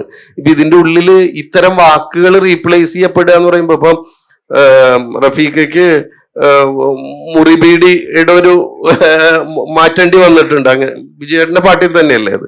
അപ്പോ ഇതിങ്ങനെ വാക്കുകളാവും മാറ്റാൻ പറയാം. ആ വാക്ക് അത്ര സുഖമായില്ല എന്ന് പറയുമ്പോൾ നമ്മൾ വാക്ക് മാറ്റാനുള്ള ഒരു പ്രോസസ് ഉണ്ട്. അപ്പൊ അങ്ങനെ ഈ ദിവാനിയ എന്നുള്ളതിന് പല ഓപ്ഷനും എഴുതി കൊടുത്തിട്ട് ഹരി പറയണ ബോംബ് പൊട്ടിച്ച കഥയൊക്കെ ശരിയാണോ? പപ്പടം കാച്ചുന്നതിന് പകരം അല്ല, അത് ഞാന് ആ കഥയിൽ പകുതി ശരിയാണ്. അല്ല, പൂർണ്ണമായിട്ടുള്ള അതിശയോക്തി അല്ല അത്. അപ്പോ ഈ അപ്പൊ ദീവാനിയാക്ക് ഇങ്ങനെ മാറ്റി മാറ്റി വന്നപ്പോഴാണ് ഈ കവിതയിലെ നമ്മളിപ്പോ ആ സമയത്ത് നമ്മൾ ഏത് വാക്ക് കേട്ടാലും ഇത് ആ മീറ്ററിന് സെറ്റ് ആവുമെന്ന് അങ്ങനെ ഒരു ചിന്ത എനിക്ക് ഉണ്ടാവാറുണ്ട്. അപ്പൊ അങ്ങനെയാണ് ഈ ജലഗിധാറിന്റെ ലൈലാക ഗാനമൊന്നും അറിയാതെ നമ്മളിപ്പോ ബാത്റൂം സിംഗേഴ്സ് ആണ് നമ്മളൊക്കെ. അങ്ങനെ എപ്പോഴും ഒരു സമയത്ത് ഇത് ചൊല്ലി കഴിഞ്ഞപ്പോഴാണ് ഈ ലൈലാകം അവിടേക്ക് പറ്റുമോ നോക്കും, ലൈലാകത്തിനെ പറ്റി നോക്കല്, എന്നിട്ട് അവരോട് പറഞ്ഞു. അങ്ങനെ അത് പറഞ്ഞിട്ട് വന്നു. അപ്പൊ ഇത്തരത്തിലുള്ള വാക്കുകളൊക്കെ പലപ്പോഴും ഇവിടെ ഉള്ളതാണ്. അപ്പൊ ഈ ഒരു ചലഞ്ച് ഉള്ളത് കൊണ്ടുകൂടിയാണ് ആ അന്വേഷണം നടക്കണമെന്ന് തോന്നുന്നുണ്ട്. പിന്നെ ഈ ബിജിബാല് ഓർക്കസ്ട്രേഷൻ തന്നെയാ ചെയ്യാ പറഞ്ഞു. ഇപ്പൊ ഈ ഒരു സ്റ്റുഡിയോ ഒക്കെ ഉണ്ട്, സ്റ്റുഡിയോ പണ്ടേ സെറ്റ് ചെയ്ത ആളാണ്. അപ്പോൾ ഈ സാങ്കേതികമായിട്ട് വന്ന മാറ്റങ്ങൾ, ഇപ്പോൾ റെക്കോർഡിംഗ് സംഗീതങ്ങളിൽ, അതുപോലെ സൗണ്ട് എഡിറ്റിങ്, എല്ലാത്തിലും ഈ പശ്ചാത്തല ഉപകരണങ്ങളുടെ കാര്യത്തിൽ ഒക്കെ വന്നിട്ടുള്ള മാറ്റങ്ങളുണ്ട്. ആ മാറ്റങ്ങൾ കൊണ്ട് സംഗീതത്തിന് അധികം ഗുണമുണ്ടായോ, അതോ ഈ പറഞ്ഞ പോലെ പുതിയ പാട്ടുകളെല്ലാം ക്ഷണപ്രഭ ചഞ്ചലങ്ങളായിട്ട് പെട്ടെന്ന് വരുന്നു പോണു, എല്ലാം യാന്ത്രികമാണ്, മുഴുവനും ട്രിക്കാണ് എന്നൊക്കെ പറയുന്ന പോലെ അതിൽ ജൈവികതയില്ല, യാന്ത്രികതയാണുള്ളത് എന്നൊക്കെ കുറെ വിമർശനങ്ങൾ കേൾക്കാം. പക്ഷേ ഈ സത്യത്തിൽ ടെക്നോളജിയുടെ ഒരു വികാസം പാട്ടുകളെ സഹായിക്കുകയല്ലേ ചെയ്തിട്ടുള്ളത്? അതിനു മുമ്പ് ബ്രീഫായിട്ട് അതിനു മുമ്പത്തെ ഒരു കാര്യം പറഞ്ഞിട്ട് പോവാം. അതായത് ടി.എം. കൃഷ്ണ സാഹിത്യവും സംഗീതത്തെക്കുറിച്ച് ഞാൻ അന്ന് പറഞ്ഞത്, സംഗീതം ഇൻഡിവിജ്വലി നോക്കുകയാണെങ്കിൽ, അല്ലെങ്കിൽ സംഗീതം മാത്രം ആയിട്ട് പാടുകയാണെങ്കിൽ അതിന് കൃത്യമായ ഭാഷ വേറെ ഉണ്ടെന്നാണ് പറഞ്ഞത്. സാഹിത്യമായിട്ട് ചേരുമ്പോൾ സംഗീതത്തിനൊരു ഇൻഡിപെൻഡൻസ് ഉണ്ടെന്ന് ഞാൻ വിചാരിക്കുന്നില്ല. സാഹിത്യത്തെ കോംപ്ലിമെന്റ് ചെയ്യാത്ത സംഗീതം ഒരിക്കലും ഒരു നല്ല പാട്ടിന് ഉതകുന്നതല്ല. വാക്കുകൾ പറയുന്ന രീതി, അതിൻ്റെ ഒഴുപ്പ്, നേരത്തെ റഫീഖേടൻ പറഞ്ഞ ഇന്നലെ നീയൊരു, അത് ഇന്നലെ നീയൊരു എന്നുള്ള വാക്കിനെ ഒരു സുന്ദരരാഗമായി പൊന്നോട, അതെല്ലാത്തിനും അതിൻ്റെ ഒരു പൊന്നോടക്കുഴൽ വന്നൊളിച്ചിരുന്നു മാമക. അപ്പൊ മാമകയ്ക്ക് ഇത് മാമക എന്നാണ്. അപ്പൊ അവിടെ അദ്ദേഹത്തിന് സ്വാതന്ത്ര്യം കിട്ടുകയാണ് ആ സംഗതികൾക്ക്. മാമക കരാങ്കുലി ചുംബന. അപ്പൊ എല്ലാത്തിനും അത് അളവുണ്ട് കൃത്യമായിട്ടും. അപ്പോ ഒരു ഗാനത്തിൽ സംഗീതത്തിന് ഒരു ഇൻഡിപെൻഡൻസ് ഇല്ല എന്ന് വിശ്വസിക്കുന്ന ഒരാളാണ് ഞാൻ. സംഗീതത്തിന് സ്വാതന്ത്ര്യം പ്രഖ്യാപനം നടത്താൻ പറ്റില്ല. സാഹിത്യം വച്ച് തന്നെ സംഗീതത്തെ ഇറക്കാൻ പറ്റും. അതാണ് അതിൻ്റെ പറയാനുള്ളത്, തിരുത്താനുള്ളത്. പിന്നെ ഇപ്പൊ ചോദിച്ചത് സങ്കേതം എന്ന് പറയുന്നത് സാങ്കേതികത ഇല്ലാതെ നമുക്ക് പോപ്പുലർ മാധ്യമത്തിൽ ഇപ്പൊ ഏറ്റവും ട്രഡീഷണൽ ക്ഷേത്രകല, ഓട്ടംതുള്ളൽ, കഥകളി, അല്ലെങ്കിൽ എന്തിനും മൈക്ക് വേണ്ടേ? മൈക്കില്ലാതെ പണ്ട് അല്ലറിപ്പൊളിച്ചാണ് പാടിയിരുന്നത് വാദ്യാന്മാരൊക്കെ, അല്ലേ? അല്ലറിപ്പൊളിച്ച് പാടുക എന്ന് പറയുന്നത് ഇപ്പൊ പ്രാക്ടിക്കൽ അല്ല. മൈക്ക് ഉണ്ടാകും. മൈക്കാണ് ഈ എന്റർടൈൻമെന്റ് ലോകത്തിലെ ഏറ്റവും വലിയ വിപ്ലവം. മൈക്കാണ്, മൈക്രോഫോണാണ്. ശബ്ദവീചികളെ ആ ഡയഫ്രത്തിൽ തട്ടി തരംഗങ്ങളാക്കി അവിടെ ഡീകോഡ് ചെയ്യുന്ന ആ മാജിക് തന്നെയാണ്. ശാസ്ത്രജ്ഞന്മാരാണ്, സാങ്കേതിക വിദ്യയാണ് സംഗീതത്തെയും എന്ത് കലയെയും ആസ്വാദ്യത വർദ്ധിപ്പിച്ചത്. ഇതിന്റെ വിഷയം എന്ന് വെച്ചാൽ സാങ്കേതിക വിപ്ലവം വന്നപ്പോ ഇത് എന്തിനും ഏതിനും ഇതുണ്ടല്ലേ, ടൂളുകളായി. അപശ്രുതി പാടിയാലും ശ്രുതിയിലേക്ക് ആക്കാമെന്നൊക്കെ പറയുന്ന പഞ്ച് ചെയ്യുക, ഓരോ വാക്ക് പഞ്ച് ചെയ്യുക. അപ്പൊ അതിന്റെ കൃത്യത കൂടി വരികയാണ് ചെയ്യുന്നത്. ഓർഗാനിക് എന്ന് പറയുന്നതൊക്കെ ഒരു കോമഡിയാണ് ശരിക്കും പറഞ്ഞാൽ. ഒരു ഘട്ടം കഴിഞ്ഞാൽ സാങ്കേതികതയുടെ സപ്പോർട്ടില്ലാതെ ഒരു കാര്യവും ഇവിടെ നടക്കില്ല. സാങ്കേതികതയെ കുറിച്ച് എതിർക്കുന്നതും മൈക്രോഫോണിലൂടെയാണെന്ന് പറയുന്ന വൈരുദ്ധ്യം നമ്മൾ നേരിടേണ്ടി വരും. അപ്പോൾ അത് സ്വീകരിക്കുക, അതിന്റെ അളവിൽ ഉപയോഗിക്കുക. അളവിൽ ഇപ്പൊ ആർട്ടിഫിഷ്യൽ ഇന്റലിജൻസ് വരികയാണ്. മനുഷ്യന്റെ ബുദ്ധിയിൽ ഉണ്ടാകുന്ന കാര്യങ്ങളല്ലേ അത്. അതിനെ അത്ഭുതത്തോടെ അല്ലാതെ നമുക്ക് നോക്കിക്കാണാൻ പറ്റില്ല. അത്രയ്ക്ക് എത്രയോ ദിനരാത്രങ്ങൾ, എത്രയോ സംവത്സരങ്ങൾ അധ്വാനിച്ചിട്ടാണ് ഇവര് ഇതൊക്കെ ഉണ്ടാക്കുന്നത്. അപ്പോൾ അതിനെ കൗതുകത്തോടെയും ആരാധനയോടെയും നോക്കാതെ തരമില്ല. പക്ഷെ അതിനെ കലയുടെ മനോഹരമായിട്ടുള്ള ഒരു ഇതിലൂടെ നമ്മൾ കൊണ്ടുവരുമ്പോഴാണ് അതിന് ഭംഗി, എസ്തെറ്റിക്കലി മനോഹരമാകുന്നത്. മനുഷ്യന്റെ ബുദ്ധിയുടെ പല ബുദ്ധിയുടെയും റാൻഡം കോമ്പിനേഷൻസ് അല്ലേ AI എന്ന് പറയുന്നത് അല്ലേ. അപ്പോ മനുഷ്യന്റെ ബുദ്ധിക്ക് അപ്പുറം ഒന്നുമില്ല. പക്ഷെ അവിടെ കിട്ടുന്ന പല മനുഷ്യരുടെയും ഒപ്റ്റിമൈസേഷൻ ആണ് നടക്കുന്നത്. പക്ഷെ ഒരു മനുഷ്യൻ ഇരുന്ന് എഴുതുന്നത്, ഇപ്പൊ നേരത്തെ മാഡം പറഞ്ഞ വരി, ഇലകളിൽ, ആ പാട്ടിലെ മറ്റൊരു വരിയാണ്, ഇലകളിൽ ചിരികളായി നമ്മൾ വായിച്ചത് പിണയുന്ന വേരിന്റെ വരികളല്ലേ എന്ന് റഫീഖേണ്ട വരി. അത് AI-ക്ക് പറ്റില്ല. അതിലെ വരി, അല്ലെങ്കിൽ ജന്മങ്ങൾക്കപ്പുറമെങ്ങോ ഒരു ചെമ്പകപ്പൂവിൻ സുഗന്ധം എന്നൊക്കെ, അതും ഈ പ്രണയിച്ച് വീര്യം കൂടിയ മസ്തിഷ്കത്തിൽ ഉണ്ടാകുന്ന വരിയാണത്. അതൊന്നും അതിൽ നിന്ന് ഈ AI-ക്ക് എടുക്കാം, അത്തരം കോയിനിങ് എടുക്കാം എന്നുള്ളതല്ലാതെ ശുദ്ധമായ പച്ചയായ ഇത് സാഹിത്യത്തിലുണ്ടാകുന്ന ഒരു ഭ്രമാത്മകമായിട്ടുള്ള എക്സ്പ്രഷൻ എന്ന് പറയുന്നത് മനുഷ്യന്റെ തലയിൽ മാത്രം ഉണ്ടാകുന്നതാണ്. അപ്പൊ സാങ്കേതികതയെ നമുക്ക് അളവിൽ, നമ്മൾ തീരുമാനിക്കുന്ന അളവിൽ ഉപയോഗിക്കുമ്പോഴാണ് അതിന് മനോഹാരിത ഉണ്ടാകുന്നത്. ജൈവികത ഉണ്ടാവും തന്നെ വിചാരിക്കാല്ലേ. ജൈവികത ഉണ്ടാക്കാം. സൃഷ്ടി എത്ര ഭംഗിയായിട്ടാണ് ജൈവികത നമ്മൾ സൃഷ്ടിക്കുന്നത് എന്നുള്ളതനുസരിച്ചാണ് ഇനിയുള്ള കാര്യം അല്ലേ. കല എന്ന് പറയുന്ന പ്രിറ്റൻഷൻ ആണ്, പ്രിറ്റൻഷ്യസ് ആണ്. നമ്മൾ ഒരാളെ വൈകാരികമായിട്ട് പാട്ട് പാടി ഇത് ചെയ്യാന്ന് പറഞ്ഞാല് ദേ ഷുഡ് ബിലീവ്, ഞാൻ ഈ പാട്ട് പാടി വൈകാരികമായിട്ട് ഞാൻ അതിൽ കുടുങ്ങുമെന്ന് അവൻ ആലോചിച്ച് ഉറപ്പിച്ചാൽ മാത്രമേ പറ്റുള്ളൂ അല്ലേ. ഞാൻ ഈ പാട്ട് കേട്ട് കരയും എന്ന് പറഞ്ഞാൽ കരയാൻ ഉദ്ദേശിക്കണം. ഞാൻ ചിരിക്കും എന്ന് പറഞ്ഞാൽ അവൻ ചിരിച്ചിരിക്കും അല്ലേ. സാഡ് സോങ് കേട്ട് ഒരാൾ ചിരിച്ചാലും അത്ഭുതപ്പെടാനില്ല, കാരണം അവൻ തീരുമാനിക്കണം, അത് അത്രേ ഉള്ളൂ. അപ്പൊ അവൻ തീരുമാനിക്കുന്നതാണ് എന്റെ ജൈവികതയുടെ അളവ് പോലും സാങ്കേതികത കൊണ്ട് എന്ന് ഞാൻ പറയുള്ളൂ. ഒന്ന് രണ്ട് ചെറിയ ചോദ്യം കഴിഞ്ഞിട്ട് ഇവിടെ കാണികളിലേക്ക് വരാം. ഇപ്പോൾ റഫീഖ് ഒരുപാട് ബയോപിക്കുകളിൽ, ഇപ്പോൾ സെല്ലിലോയിഡ് ആയാലും ആമി, മാധവിക്കുട്ടിയുടെ ആമി, ആടുജീവിതം, ക്യാപ്റ്റൻ, അങ്ങനെ ഒരുപാട് ബയോപിക്കുകൾക്ക് വേണ്ടിയിട്ട് പാട്ട് എഴുതിയ ആളാണ്. അപ്പൊ ഈ പാട്ട് ഹരി എഴുതിയിട്ടുണ്ട്, ക്യാപ്റ്റന് വേണ്ടിയിട്ട് 2 പാട്ട് ഹരി എഴുതിയിട്ടുണ്ട്, റഫീഖ് എഴുതിയിട്ടുണ്ട്. അപ്പോൾ ആക്ച്വലി ക്യാപ്റ്റൻ നമുക്കറിയാം ഫുട്ബോളർ സത്യന്റെ കഥയാണ്. സത്യന്റെ വൈഫ് എൻ്റെ ഫ്രണ്ടാണ്. അപ്പോൾ അനിത പറഞ്ഞത് എങ്ങനെയാണ് ഈ പാട്ടില്ലെങ്കിൽ ആ സിനിമയ്ക്ക് ഒരു ജീവനില്ല, ആ പാട്ടുകാരെങ്ങനെയാണ് എൻ്റെ മനസ്സ് പിടിച്ചെടുത്തത്, എങ്ങനെയാണ് അവരത് മനസ്സിലാക്കി പാട്ട് എഴുതിയത് എന്നാണ് അനിത എന്നോട് പറഞ്ഞത്. അത് വലിയൊരു ഇവർക്കുള്ള ഒരു അഭിനന്ദനമായിട്ടാണ് ഞാൻ കരുതുന്നത്. അപ്പൊ ഈ റഫീഖിന്റെ ഈ ആമിയിലിപ്പോൾ മാധവിക്കുട്ടിയുടെ ഒരു അതിൽ നീലാംബരിയും നീർമാതളവും എല്ലാം വരുന്നുണ്ട്. അതുപോലെ എല്ലാ പാട്ടിലും അതാത് മൂഡാണ്. ആടുജീവിതത്തിലായാലും സെല്ലിലോയിഡിൽ കാറ്റേ കാറ്റേ എന്നുള്ള പാട്ട് ആ കാലം. അപ്പോൾ എങ്ങനെയാണ് റഫീഖ് അതിന് വേണ്ടിയിട്ടുള്ള തയ്യാറെടുപ്പ്? ആ കാലത്തേക്ക് തിരിച്ചു പോവോ, ആ മനുഷ്യരെ പഠിക്കുവോ, അന്ന് ജീവിച്ചിരുന്ന അവരുടെ സാഹചര്യങ്ങളൊക്കെ മനസ്സിലാക്കി അങ്ങനെയൊക്കെയാണോ പാട്ട്? അതിനുള്ള പ്രത്യേക തയ്യാറെടുപ്പുകൾ എന്താണ്? എങ്ങനെ അറിഞ്ഞൂടാ അത്? എന്നാലും ഉണ്ടാവുമല്ലോ എന്തെങ്കിലും. അല്ല, ഇപ്പൊ ആമിയിലാണെങ്കിൽ നമുക്കിപ്പോ മാധവിക്കുട്ടി എന്ന് പറയുന്ന എഴുത്തുകാരി നമ്മുടെ ഒരു എത്രയോ ചെറുപ്പം മുതലേ വായിക്കും, നമ്മുടെ മനസ്സിൻ്റെ ഒരു ഭാഗമാണല്ലോ. അവരുടെ ബാല്യകാല സ്മരണകളും അവരെഴുതിയിട്ട് അവരുടെ സ്വപ്നങ്ങൾ, എൻ്റെ ജീവിതം പോലുള്ള അവരുടെ ആത്മകഥയും ഒക്കെ നമ്മുടെ ഉള്ളിലുള്ളതാണ്. അപ്പോൾ അത് പിന്നെ അതൊരു സ്ത്രീയാണ്, ഞാൻ പുരുഷനാണ്, അത് വേറെ കാര്യം.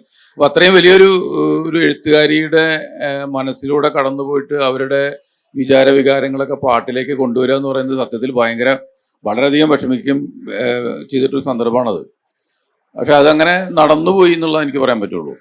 അത് പിന്നെ എങ്ങനെയൊക്കെയാണെന്നുള്ള പറയാൻ പറ്റും. പറഞ്ഞ പോലെ അത് വായിച്ചതിൻ്റെ ഒക്കെ ഓർമ്മകളും അനുഭവങ്ങളും ഒക്കെ ആയിരിക്കും. ഇതൊക്കെ ഒരു സുപ്രഭാതത്തിലല്ലല്ലോ നമ്മളിപ്പോൾ മാധവിക്കുട്ടിയെ പറ്റി കേൾക്കുന്നത്, എത്രയോ നമ്മുടെ ഉള്ളിൽ കിടക്കുന്നതാണ്. പിന്നെ വേറെന്താ മറ്റേത് എന്താ പറഞ്ഞ പോലെ പിന്നെ അത് പിന്നെ അത് ഈ പറഞ്ഞ പോലെ അതൊക്കെ ജീവിതത്തിൽ നമുക്ക് അറിയാവുന്ന കുറെ സമാനമായിട്ടുള്ള അനുഭവങ്ങളുണ്ട്. അപ്പൊ ഈ എമ്പതി എന്ന് പറയുന്ന ഒരു സംഗതിയാണല്ലോ കലയുടെ ഒക്കെ തന്നെ ഏറ്റവും. കാറ്റേ കാറ്റേ എന്നുള്ള പാട്ട്, കാറ്റേ കാറ്റേ എന്നുള്ളത് വാക്കുകൾ ഭയങ്കര രസമുള്ള. അത് ഈ നമ്മുടെ പിന്നെ നാടകഗാനങ്ങളുടെയും ആ കാലത്തെ പഴയ പാട്ടുകളുടെയും ഒക്കെ ഒരു ആസ്വാദകൻ എന്നുള്ള എനിക്ക് അതിൻ്റെ ഒക്കെ ഒരു സ്വാധീനവും അതിൻ്റെ ഒക്കെ ഒരു അനുഭവ സമ്പത്തും സഹായിച്ചിട്ടുണ്ട്. പിന്നെ അതിനൊക്കെ അപ്പുറത്ത് ഇതൊക്കെ അങ്ങനെ ഇനിയിപ്പോ രണ്ടാമത് എഴുതാൻ പറഞ്ഞാൽ ചിലപ്പോൾ പറ്റില്ല. അതൊക്കെ ഓരോ സമയത്ത് ഇങ്ങനെ സംഭവിച്ചു പോകുന്ന കാര്യങ്ങളാണ്. അത്ര എനിക്ക് അതിനെ പറ്റി പറയാനുള്ളൂ. ഇനിയിപ്പോ എല്ലാവരോടായിട്ടുള്ള ഒരു ചോദ്യം എന്താ വെച്ചാൽ, ഇപ്പൊ പുതിയ തലമുറയിലത്തെ പാട്ടുകൾ നിങ്ങൾ ശ്രദ്ധിച്ചിട്ടുണ്ടോ അറിയില്ല.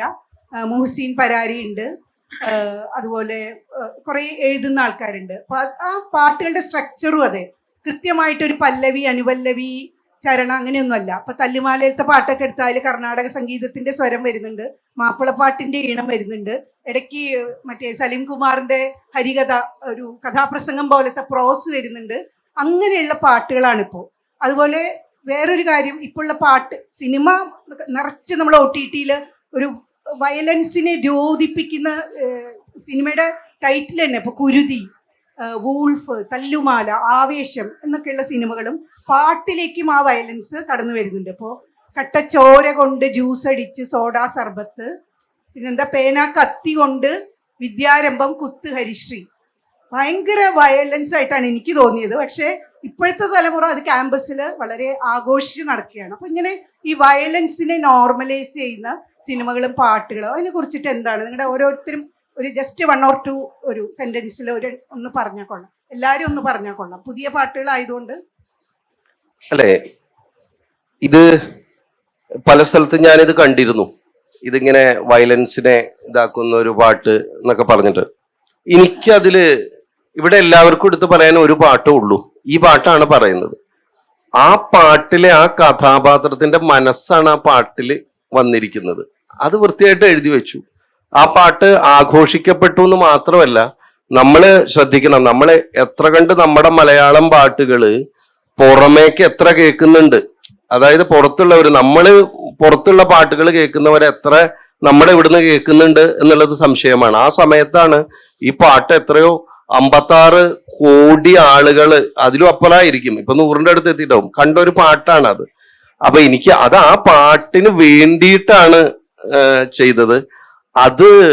അതൊരു മൊത്തം ഇപ്പോഴത്തെ പുതിയ പാട്ടുകളൊക്കെ വയലൻസ് ആണ് എന്ന് അങ്ങനെ പറയുന്നതിനോട് എനിക്ക് വിയോജിപ്പെട്ടു. ഈ കാര്യം അതാണ് ഞാൻ മോളുമായിട്ട് സംസാരിച്ചപ്പോൾ പറഞ്ഞത് ഫണ്ണാണ് അമ്മയായിട്ട്. അതെ, അപ്പൊ ആ ഒരു ഇപ്പൊ വിനായക് ശശികുമാറിന്റെ ബ്രില്യൻസ് ആണ് എനിക്ക് ആ പാട്ടിൽ തോന്നിയത്. അത് മാത്രമല്ല, അത് ഇപ്പോ മൊഹസിനാണ് ഇപ്പൊ പുതിയ പുതിയ വാക്കുകളും പുതിയ പുതിയ കോയിനേജുകളും ഇപ്പോ മറ്റേ സൊഹൈല് ചായപ്പാനി തട്ടിയിലെ റോഡരികെ എന്ന് പറയുന്ന പാട്ടും ഇപ്പോ എജ്ജാതി നിന്റെ നോട്ടം എന്ന് പറയുന്ന പാട്ടും മൊഹസിൻ എഴുതിയ ഒരുപാട് പാട്ടുകൾ. പിന്നെ അത് മാത്രമല്ല, ഇപ്പൊ ഒരുപാട് റാപ്പേഴ്സ് ഉണ്ട്, അവരെഴുതുന്നതൊക്കെ ഞാനതിനെ അതെ സുലേഖ മനസ്സിൽ അങ്ങനെ ഒരുപാട് പാട്ടുകളുണ്ട്, റാപ്പ് സോങ്സ് ഉണ്ട്. അത് പല രീതിയിലുള്ള റാപ്പ് സോങ്സ് വരുന്നുണ്ട്. അതൊക്കെ ഒരു വലിയൊരു മൂവ്മെന്റ് ആയിട്ടും ഞാൻ ഈ പാട്ടുകളുടെയൊക്കെ വലിയൊരു ആരാധകനാണ്. ഞാൻ അധികം എഴുതിയിട്ടില്ലെങ്കിലും ഞാൻ അതിനെ എൻജോയ് ചെയ്യുന്ന ഒരാളാണ്. അവര് കൊണ്ടുവരുന്ന കുറെ കാര്യങ്ങൾ, ഇപ്പോ ഓളമെലഡി എന്ന് പറയുന്ന പാട്ടുണ്ടല്ലോ, അപ്പൊ നമ്മൾ ഇതൊക്കെ വിട്ടിട്ട് അതും ഇപ്പൊ ഈ കവിതയിലും ഒക്കെ മാറ്റം വരുന്നുണ്ടല്ലോ. ഇക്കുറി യുവാക്കളുടെ അവാർഡ് ആദിക്കാണ് കിട്ടിയത്, കവിതയ്ക്കുള്ള പുരസ്കാരം. അത് പെണ്ണപ്പൻ എന്ന് പറയുന്ന ഒരു കവിതയ്ക്കാണ്. അത് നമ്മളൊന്നും ഇതുവരെ കണ്ടുവരാത്ത ഒരു പുതിയ ഭാവുകത്വമാണ് ആദി കൊണ്ടുവരുന്നത്. അപ്പൊ അത്തരത്തിൽ ഇപ്പൊ മോഹസിനാണെങ്കിലും അതെ മോഹസിനാണെങ്കിലും വിനായകാണെങ്കിലും ഇപ്പൊ ഈ പറയുന്ന ഇവരെല്ലാവരും സൊഹൈലാണെങ്കിലും പുതിയ റാപ്പേഴ്സ് ആണെങ്കിലും വേറൊരു ഭാവുകത്വം കൊണ്ടുവന്നിട്ടുണ്ട്. അതാണ് അത് നമുക്കൊരു നമ്മൾ ഈ പരമ്പരാഗത കവിതയുടെ സ്കെയിൽ വെച്ച് ഇതിനെ കാണേണ്ടതില്ല. കവിത എന്ന് പറയുന്നത് നമുക്ക് കേട്ട് കഴിഞ്ഞാൽ ആഹാ എന്ന് തോന്നുന്ന ഒരു സാധനമാണ്. അത് അതിലുണ്ട് തന്നെയാണ് തോന്നുന്നത്. എനിക്ക് അത്രയൊക്കെ തന്നെ പറയാനുള്ളൂ. അല്ലെ, ഫൺ എന്നുള്ളത് ആണ്. ഇപ്പൊ ഇത് കരിമ്പ് ചോര കൊണ്ട് ജ്യൂസ് അടിക്കാന്ന് പിറ്റേ ദിവസം ഇവിടെ കവലയ്ക്ക് പോയി കുത്തി അത് ഒരു ജ്യൂസ് എടുക്കുന്ന പറയുന്ന ഒരു കുട്ടികളാണ് ഇവിടെ ഉള്ളതെന്ന് നമ്മൾ വിശ്വസിക്കേണ്ട ഇതില്ലല്ലോ. അതൊരു ഫണ്ണാണ്, ഒരു വെർബൽ ഫൺ. അത് നമ്മൾ ആ ഫൺ ആക്കി അതിനെ എടുക്കുന്നു എന്നുള്ളത് തന്നെയാണ് അതിന്റെ ഏറ്റവും വലിയ ഗുണം എന്നുള്ളത്. അതിനെ സീരിയസ് ആക്കി എടുക്കുന്നില്ല. അപ്പൊ ഈ വാക്കുകൾ കൊണ്ട് ഈ വൈരുദ്ധ്യമായിട്ടുള്ള കാര്യങ്ങളെ കൊണ്ട് കോയിൻ ചെയ്തൊരു പാട്ടുണ്ടാക്കുക എന്നൊക്കെ പറയുന്ന ഒരു ഇതാണ്. അപ്പൊ അത് അത്രേ കണ്ടാൽ എന്ന് എനിക്ക് തോന്നുന്നു. പക്ഷെ ഞാൻ എപ്പോഴും പല ഇതിലും പറയുന്നു, ഇതൊരു ഫണ്ണുകൾ മാത്രം വെച്ചിട്ടുള്ള പാട്ടുകളാണ് ഇപ്പോ ഉണ്ടാകുന്നത്. element ആണ്. ഫൺ മ്യൂസിക് അല്ലെങ്കിൽ ഗാനങ്ങൾ എന്ന് പറഞ്ഞ ഫൺ മാത്രമല്ല. അത് ഒരുപാട് കാര്യങ്ങൾ പറയാൻ പറ്റുന്നൊരു മാധ്യമമാണ് പാട്ടുകൾ എന്ന് പറയുന്നത്. അപ്പൊ അതിലൊക്കെ ഉണ്ടാകട്ടെ പാട്ടുകൾ എന്ന് ആശിക്കുന്നുണ്ട്. അത് തന്നെയാണ്. അതായത് ഇപ്പം ഈ ഈ സിനിമയില് സിനിമയായിട്ട് ബന്ധപ്പെടുന്ന എല്ലാ കലാകാരന്മാരും നേരിടുന്ന ഒരു പ്രശ്നം, അതായത് ഇപ്പോൾ ഒരു ഗോവിന്ദച്ചാമി എന്ന് പറയുന്ന കഥാപാത്രത്തെ അവതരിപ്പിക്കാൻ ഒരു നടൻ ആയി കഴിഞ്ഞാൽ അയാൾ ഗോവിന്ദച്ചാമി അല്ലല്ലോ. അയാൾ ഗോവിന്ദച്ചാമിയായിട്ട് എത്രമാത്രം നന്നായിട്ട് അഭിനയിക്കുന്നു എന്നുള്ളത് മാത്രമേ നോക്കാൻ പറ്റൂ. അതുപോലെ പാട്ടിൻ്റെ കാര്യത്തിലും ചില പ്രത്യേക സന്ദർഭങ്ങളിലുള്ള ആ സന്ദർഭങ്ങൾക്ക് യോജിച്ച് പാട്ട് എഴുതാൻ വേണ്ടി നമ്മളോട് പറയുന്നു, നമ്മളത് എഴുതുന്നു. അത് നമ്മുടെ അഭിപ്രായം ഒന്നും ആയിക്കൊള്ളുന്നില്ല. പക്ഷെ ആ കഥാപാത്രത്തിന്റെ ആ സന്ദർഭത്തിനോടും എത്രമാത്രം അത് ഇണങ്ങി ചേർന്നു എന്നുള്ളതിനെ അടിസ്ഥാനപ്പെടുത്തിയിട്ട് അതിനെ വിലയിരുത്താൻ പറ്റുള്ളൂ എന്നുള്ളതാണ്. അങ്ങനെ തന്നെയാണ് ഇതിനൊക്കെ പറയാൻ പറ്റുന്നത്. പിന്നെ എന്താ വെച്ചാൽ വയലൻസ് എന്ന് പറയുന്ന സംഗതി, വയലൻസ് പിന്നെ സമൂഹത്തിലുള്ള വയലൻസാണ് കലയിലുണ്ടാവുന്നത്, സിനിമയിലുണ്ടാവുന്നത്. ആ സിനിമയിലുള്ള വയലൻസ് പാട്ടിലേക്കും വരികയാണ് ചെയ്യുന്നത്. സമൂഹത്തിൽ വയലൻസ് വളരെ ഭീകരമായിട്ട് വർദ്ധിച്ചിട്ടുണ്ടെന്നുള്ളത് ഒരു യാഥാർത്ഥ്യമാണ്. അപ്പൊ ഇത് പിന്നെ ഈ പാട്ടുകളൊന്നും അങ്ങനെ വയലൻസിനെ ഇത് ചെയ്യാൻ വേണ്ടിയിട്ടുള്ളതൊന്നും അല്ല, പ്രൊമോട്ട് ചെയ്യാൻ വേണ്ടിയിട്ടുള്ളതൊന്നും അല്ല. അത് നേരത്തെ പറഞ്ഞ പോലെ ഒരു കലാപരമായിട്ടാണ് അതിനെ കാണേണ്ടത്, അതിനെ എസ്തറ്റിക് സെൻസോട് കൂടി സമീപിക്കാൻ എന്നുള്ളത് തന്നെയാണ് എൻ്റെ അഭിപ്രായം. അപ്പോൾ ബിജിപാൽ പറഞ്ഞ പോലെ തന്നെ പലതരത്തിലുള്ള 100 പൂക്കൾ വിടരട്ടെ എന്നുള്ള രീതിയിൽ പലതരത്തിലുള്ള പാട്ടുകൾ ഉണ്ടാവട്ടെ, റാപ്പ് സോങ്സ് ഉണ്ടാവട്ടെ, എല്ലാ തരത്തിലുള്ള പാട്ടുകൾ ഉണ്ടാവട്ടെ. പക്ഷേ മെലഡി എന്ന് പറയുന്ന സാധനം അത് തന്നെയാണ് മനുഷ്യനെ അടിസ്ഥാനപരമായിട്ട് എല്ലാ കാലത്തും അത് നിലനിന്ന് പോയിട്ടുണ്ട്. നമ്മളൊക്കെ തന്നെ ആസ്വദിക്കുന്നത് ഒരു തരത്തിൽ അല്ലെങ്കിൽ മറ്റു തരത്തിൽ. ഇപ്പോൾ എല്ലാ സാഹിത്യത്തിൻ്റെ തന്നെ പല രൂപങ്ങൾക്കകത്ത് സൂക്ഷിച്ച് പരിശോധിച്ച് കഴിഞ്ഞാൽ കാൽപ്പനികത ഒരു വേരോടി നിൽക്കുന്ന നമുക്ക് കാണാൻ കഴിയും. എത്ര ആധുനികമായാലും ഉത്തരാധുനികമായാലും എന്തായാലും തന്നെയും അത് വളരെ സൂക്ഷ്മമായ പരിശോധനയിൽ കാൽപ്പനികതയുടെ ഒരു അംശം കാണാൻ കഴിയും. എന്ന പോലെ മെലഡി തന്നെയാണ് പിന്നെ കാലങ്ങളെ അതിജീവിക്കുകയും നമ്മുടെ ഹൃദയത്തെ സ്പർശിക്കുകയും ചെയ്യുക.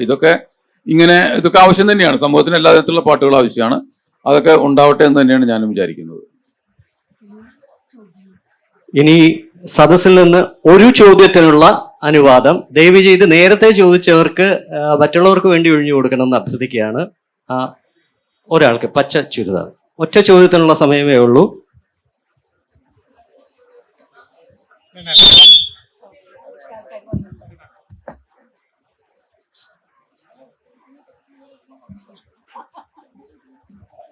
ഹലോ, ബിജിപാൽ സാറിനോടാണ് ക്വസ്റ്റ്യൻ. ഈ മിഴികളിൽ എന്ന് പറഞ്ഞിട്ടൊരു സോങ് ഉണ്ടല്ലോ, അത് ആക്ച്വലി പാടിയത് വിവേകാനന്ദ് എന്ന് പറഞ്ഞിട്ടൊരു സിംഗറാണ്.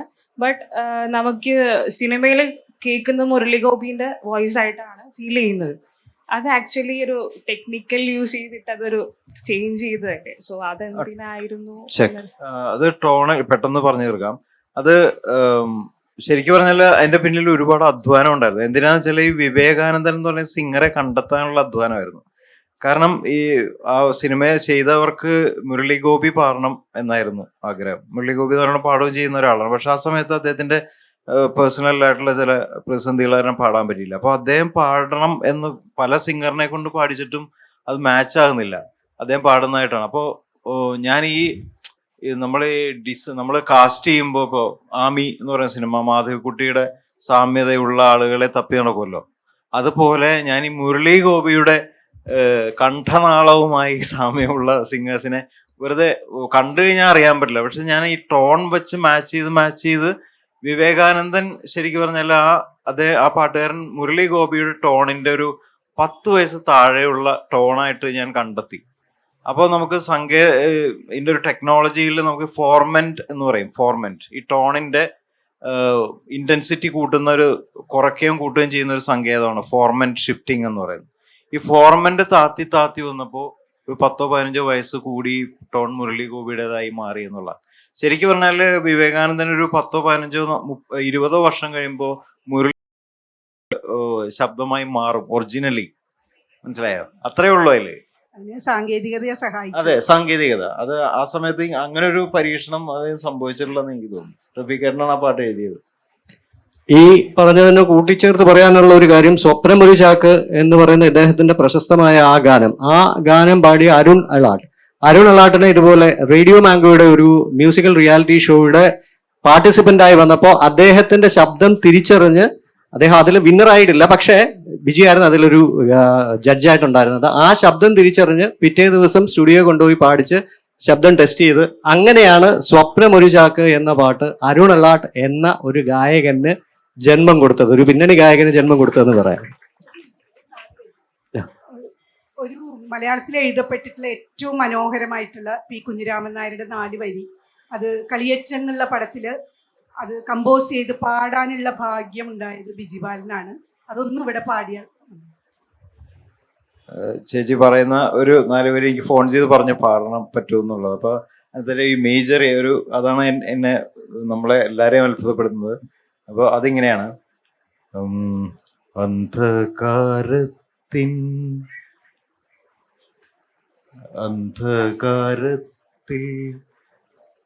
കളി കഴിഞ്ഞൂർന്നതാ പന്തലു പോലെ കുഴയുന്നു വിണ്ടലം. അത് കഴിഞ്ഞെന്താ പറയുക?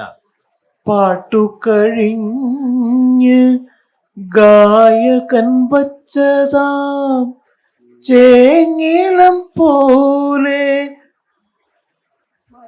മയങ്ങുന്നു ഭൂതലം എന്നുള്ള വരിയാണ് കളിയച്ചൻ പി കുഞ്ഞിരാമൻ നായരുടെ. അതായത് അന്ധകാരത്തിൽ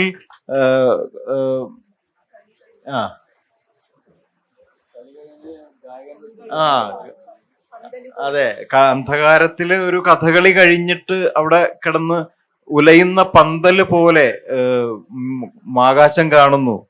പാട്ട് കഴിഞ്ഞ് ഗായകൻ വച്ചിട്ടുള്ളൊരു ചേങ്ങില പോലെ മയങ്ങുന്നു ഭൂതലം. ഒരു എന്താ പറയണ, ഒരു മുകളിൽ നിന്ന് മറ്റേ ഒരു ക്യാമറ വെച്ച് ഉള്ളൊരു സൈറ്റാണത്. അതുപോലെ താഴെ കിടന്ന് പി കുഞ്ഞിരാമൻ നായർ തന്നെ സ്വയം മദ്യപിച്ചിട്ട് ഇങ്ങനെ ഭൂമിയിൽ മലർന്ന് കിടന്ന് കാണുന്ന കാഴ്ചയാണ് ആകാശം. ഈ പന്തല് ഇങ്ങനെ ആടുന്ന ഒരു കുഴഞ്ഞാടുന്ന ഒരു പന്തല് പോലെയാണ് വിണ്ടലം എന്ന് പറയുന്നത്. അത് ഒരുപക്ഷെ ഗിരീഷ് പുത്തൻ ആരോ കമിഴ്ത്തി വെച്ചൊരു ഓട്ടുരുളി പോലെ ആകാശത്താവണിത്തിങ്കൾ എന്ന അദ്ദേഹം പാട്ട് ഈ ഒരു ഇമേജറി കടമെടുത്തിട്ടാന്ന് ഞാൻ വിചാരിക്കുന്നു. സത്യമാണോ അറിയില്ല. ഗിരീഷും വന്നു ഈ സെഷനിൽ, ഗിരീഷ് പുത്തഞ്ചേരിയും വന്നു, കോഴിക്കോടിന്റെ. Thank you so much. ഒരു ചെറിയ റെഫറൻസ് കൂടെ പറയാറുണ്ട്. പുതിയ തലമുറയിലെ പാട്ടുകളെ പറ്റി പറയുമ്പോൾ കിം എന്നൊരു പാട്ടിനെ പറ്റി പറഞ്ഞിട്ടുണ്ടായിരുന്നു. ജാക്ക് ആൻഡ് ജിൽ എന്ന മൂവിക്ക് വേണ്ടി ശ്രീ ഹരിനാരായണൻ എഴുതിയ വാക്ക് അദ്ദേഹം തന്നെ പറഞ്ഞിട്ടുണ്ട്. അദ്ദേഹത്തിന് പ്രചോദനമായത് ഒരു പാട്ടുണ്ട്. അതൊരു സിനിമയിലെ അരവിന്ദൻ സംവിധാനം ചെയ്ത ഒരിടത്ത് എന്ന് പറഞ്ഞ സിനിമയിൽ ജഗന്നാഥൻ എന്ന് പറയുന്ന നടൻ പാടി അഭിനയിച്ച ഒന്നാണ്. കാന്താ തൂകുന്നു തൂവണം ഇതെങ്ങു നിന്ന് മുമ്പിതുപോലെ ഇമ്പമെഴും ഗന്ധം ഗന്ധിച്ചതില്ല കിം കിം കിം കിം കിം കിം കിം. അത് പാടി അഭിനയിച്ച ജഗന്നാഥന്റെ മകനാണ് ഞാൻ, ചന്തു ജഗന്നാഥൻ. വലിയ സന്തോഷം. ഇത് ഈ പാട്ട് ശരിക്കും ആദ്യം ഇവിടെ പാടിയത് വൈക്കം മണി സാറാണ്. അതെ, തീർച്ചയായിട്ടും വൈക്കം മണി സാറാണ്. അത് ഒരു കാളിദാസ പുഷ്പാപഹരണം, പാരിജാത പുഷ്പാഭരണം എന്ന് പറയുന്ന പുഷ്പാപഹരണം എന്ന് പറയുന്ന നാടകത്തിലെ ഒരു സ്ത്രീവേഷമായിട്ട് അന്നത്തെ, അപ്പം വൈക്കം മണി സാറ് എന്ന് പറയുന്നത് വൈക്കം മണി സാറിന്റെ മകളെയാണ് നമ്മുടെ ശ്രീകുമാരൻ നമ്പി സാറ് മാരേജ് ചെയ്തിരിക്കുന്നത്. അപ്പൊ ചേച്ചി പറയാറുണ്ട്, അപ്പൊ ആ സമയത്ത് ആ സ്ത്രീകളും എല്ലാം ഇവര് തന്നെ വേഷം കെട്ടിയിട്ടാണ്. അപ്പൊ ഈ ആരാണോ പരിപാടി ഏൽപ്പിച്ചത്, നേരത്തെ ഇവിടെ വിജയേട്ടൻ മൈക്കയുടെ കാര്യം പറഞ്ഞു, ആരാണ് പരിപാടി ഏൽപ്പിച്ചത് ആ ആളുകളെ ഏറ്റവും ബാക്കിലാണ് പോയിരിക്കുന്നത്. അവർക്കിത് കേൾക്കണം, ആ രീതിയിൽ പാടണം.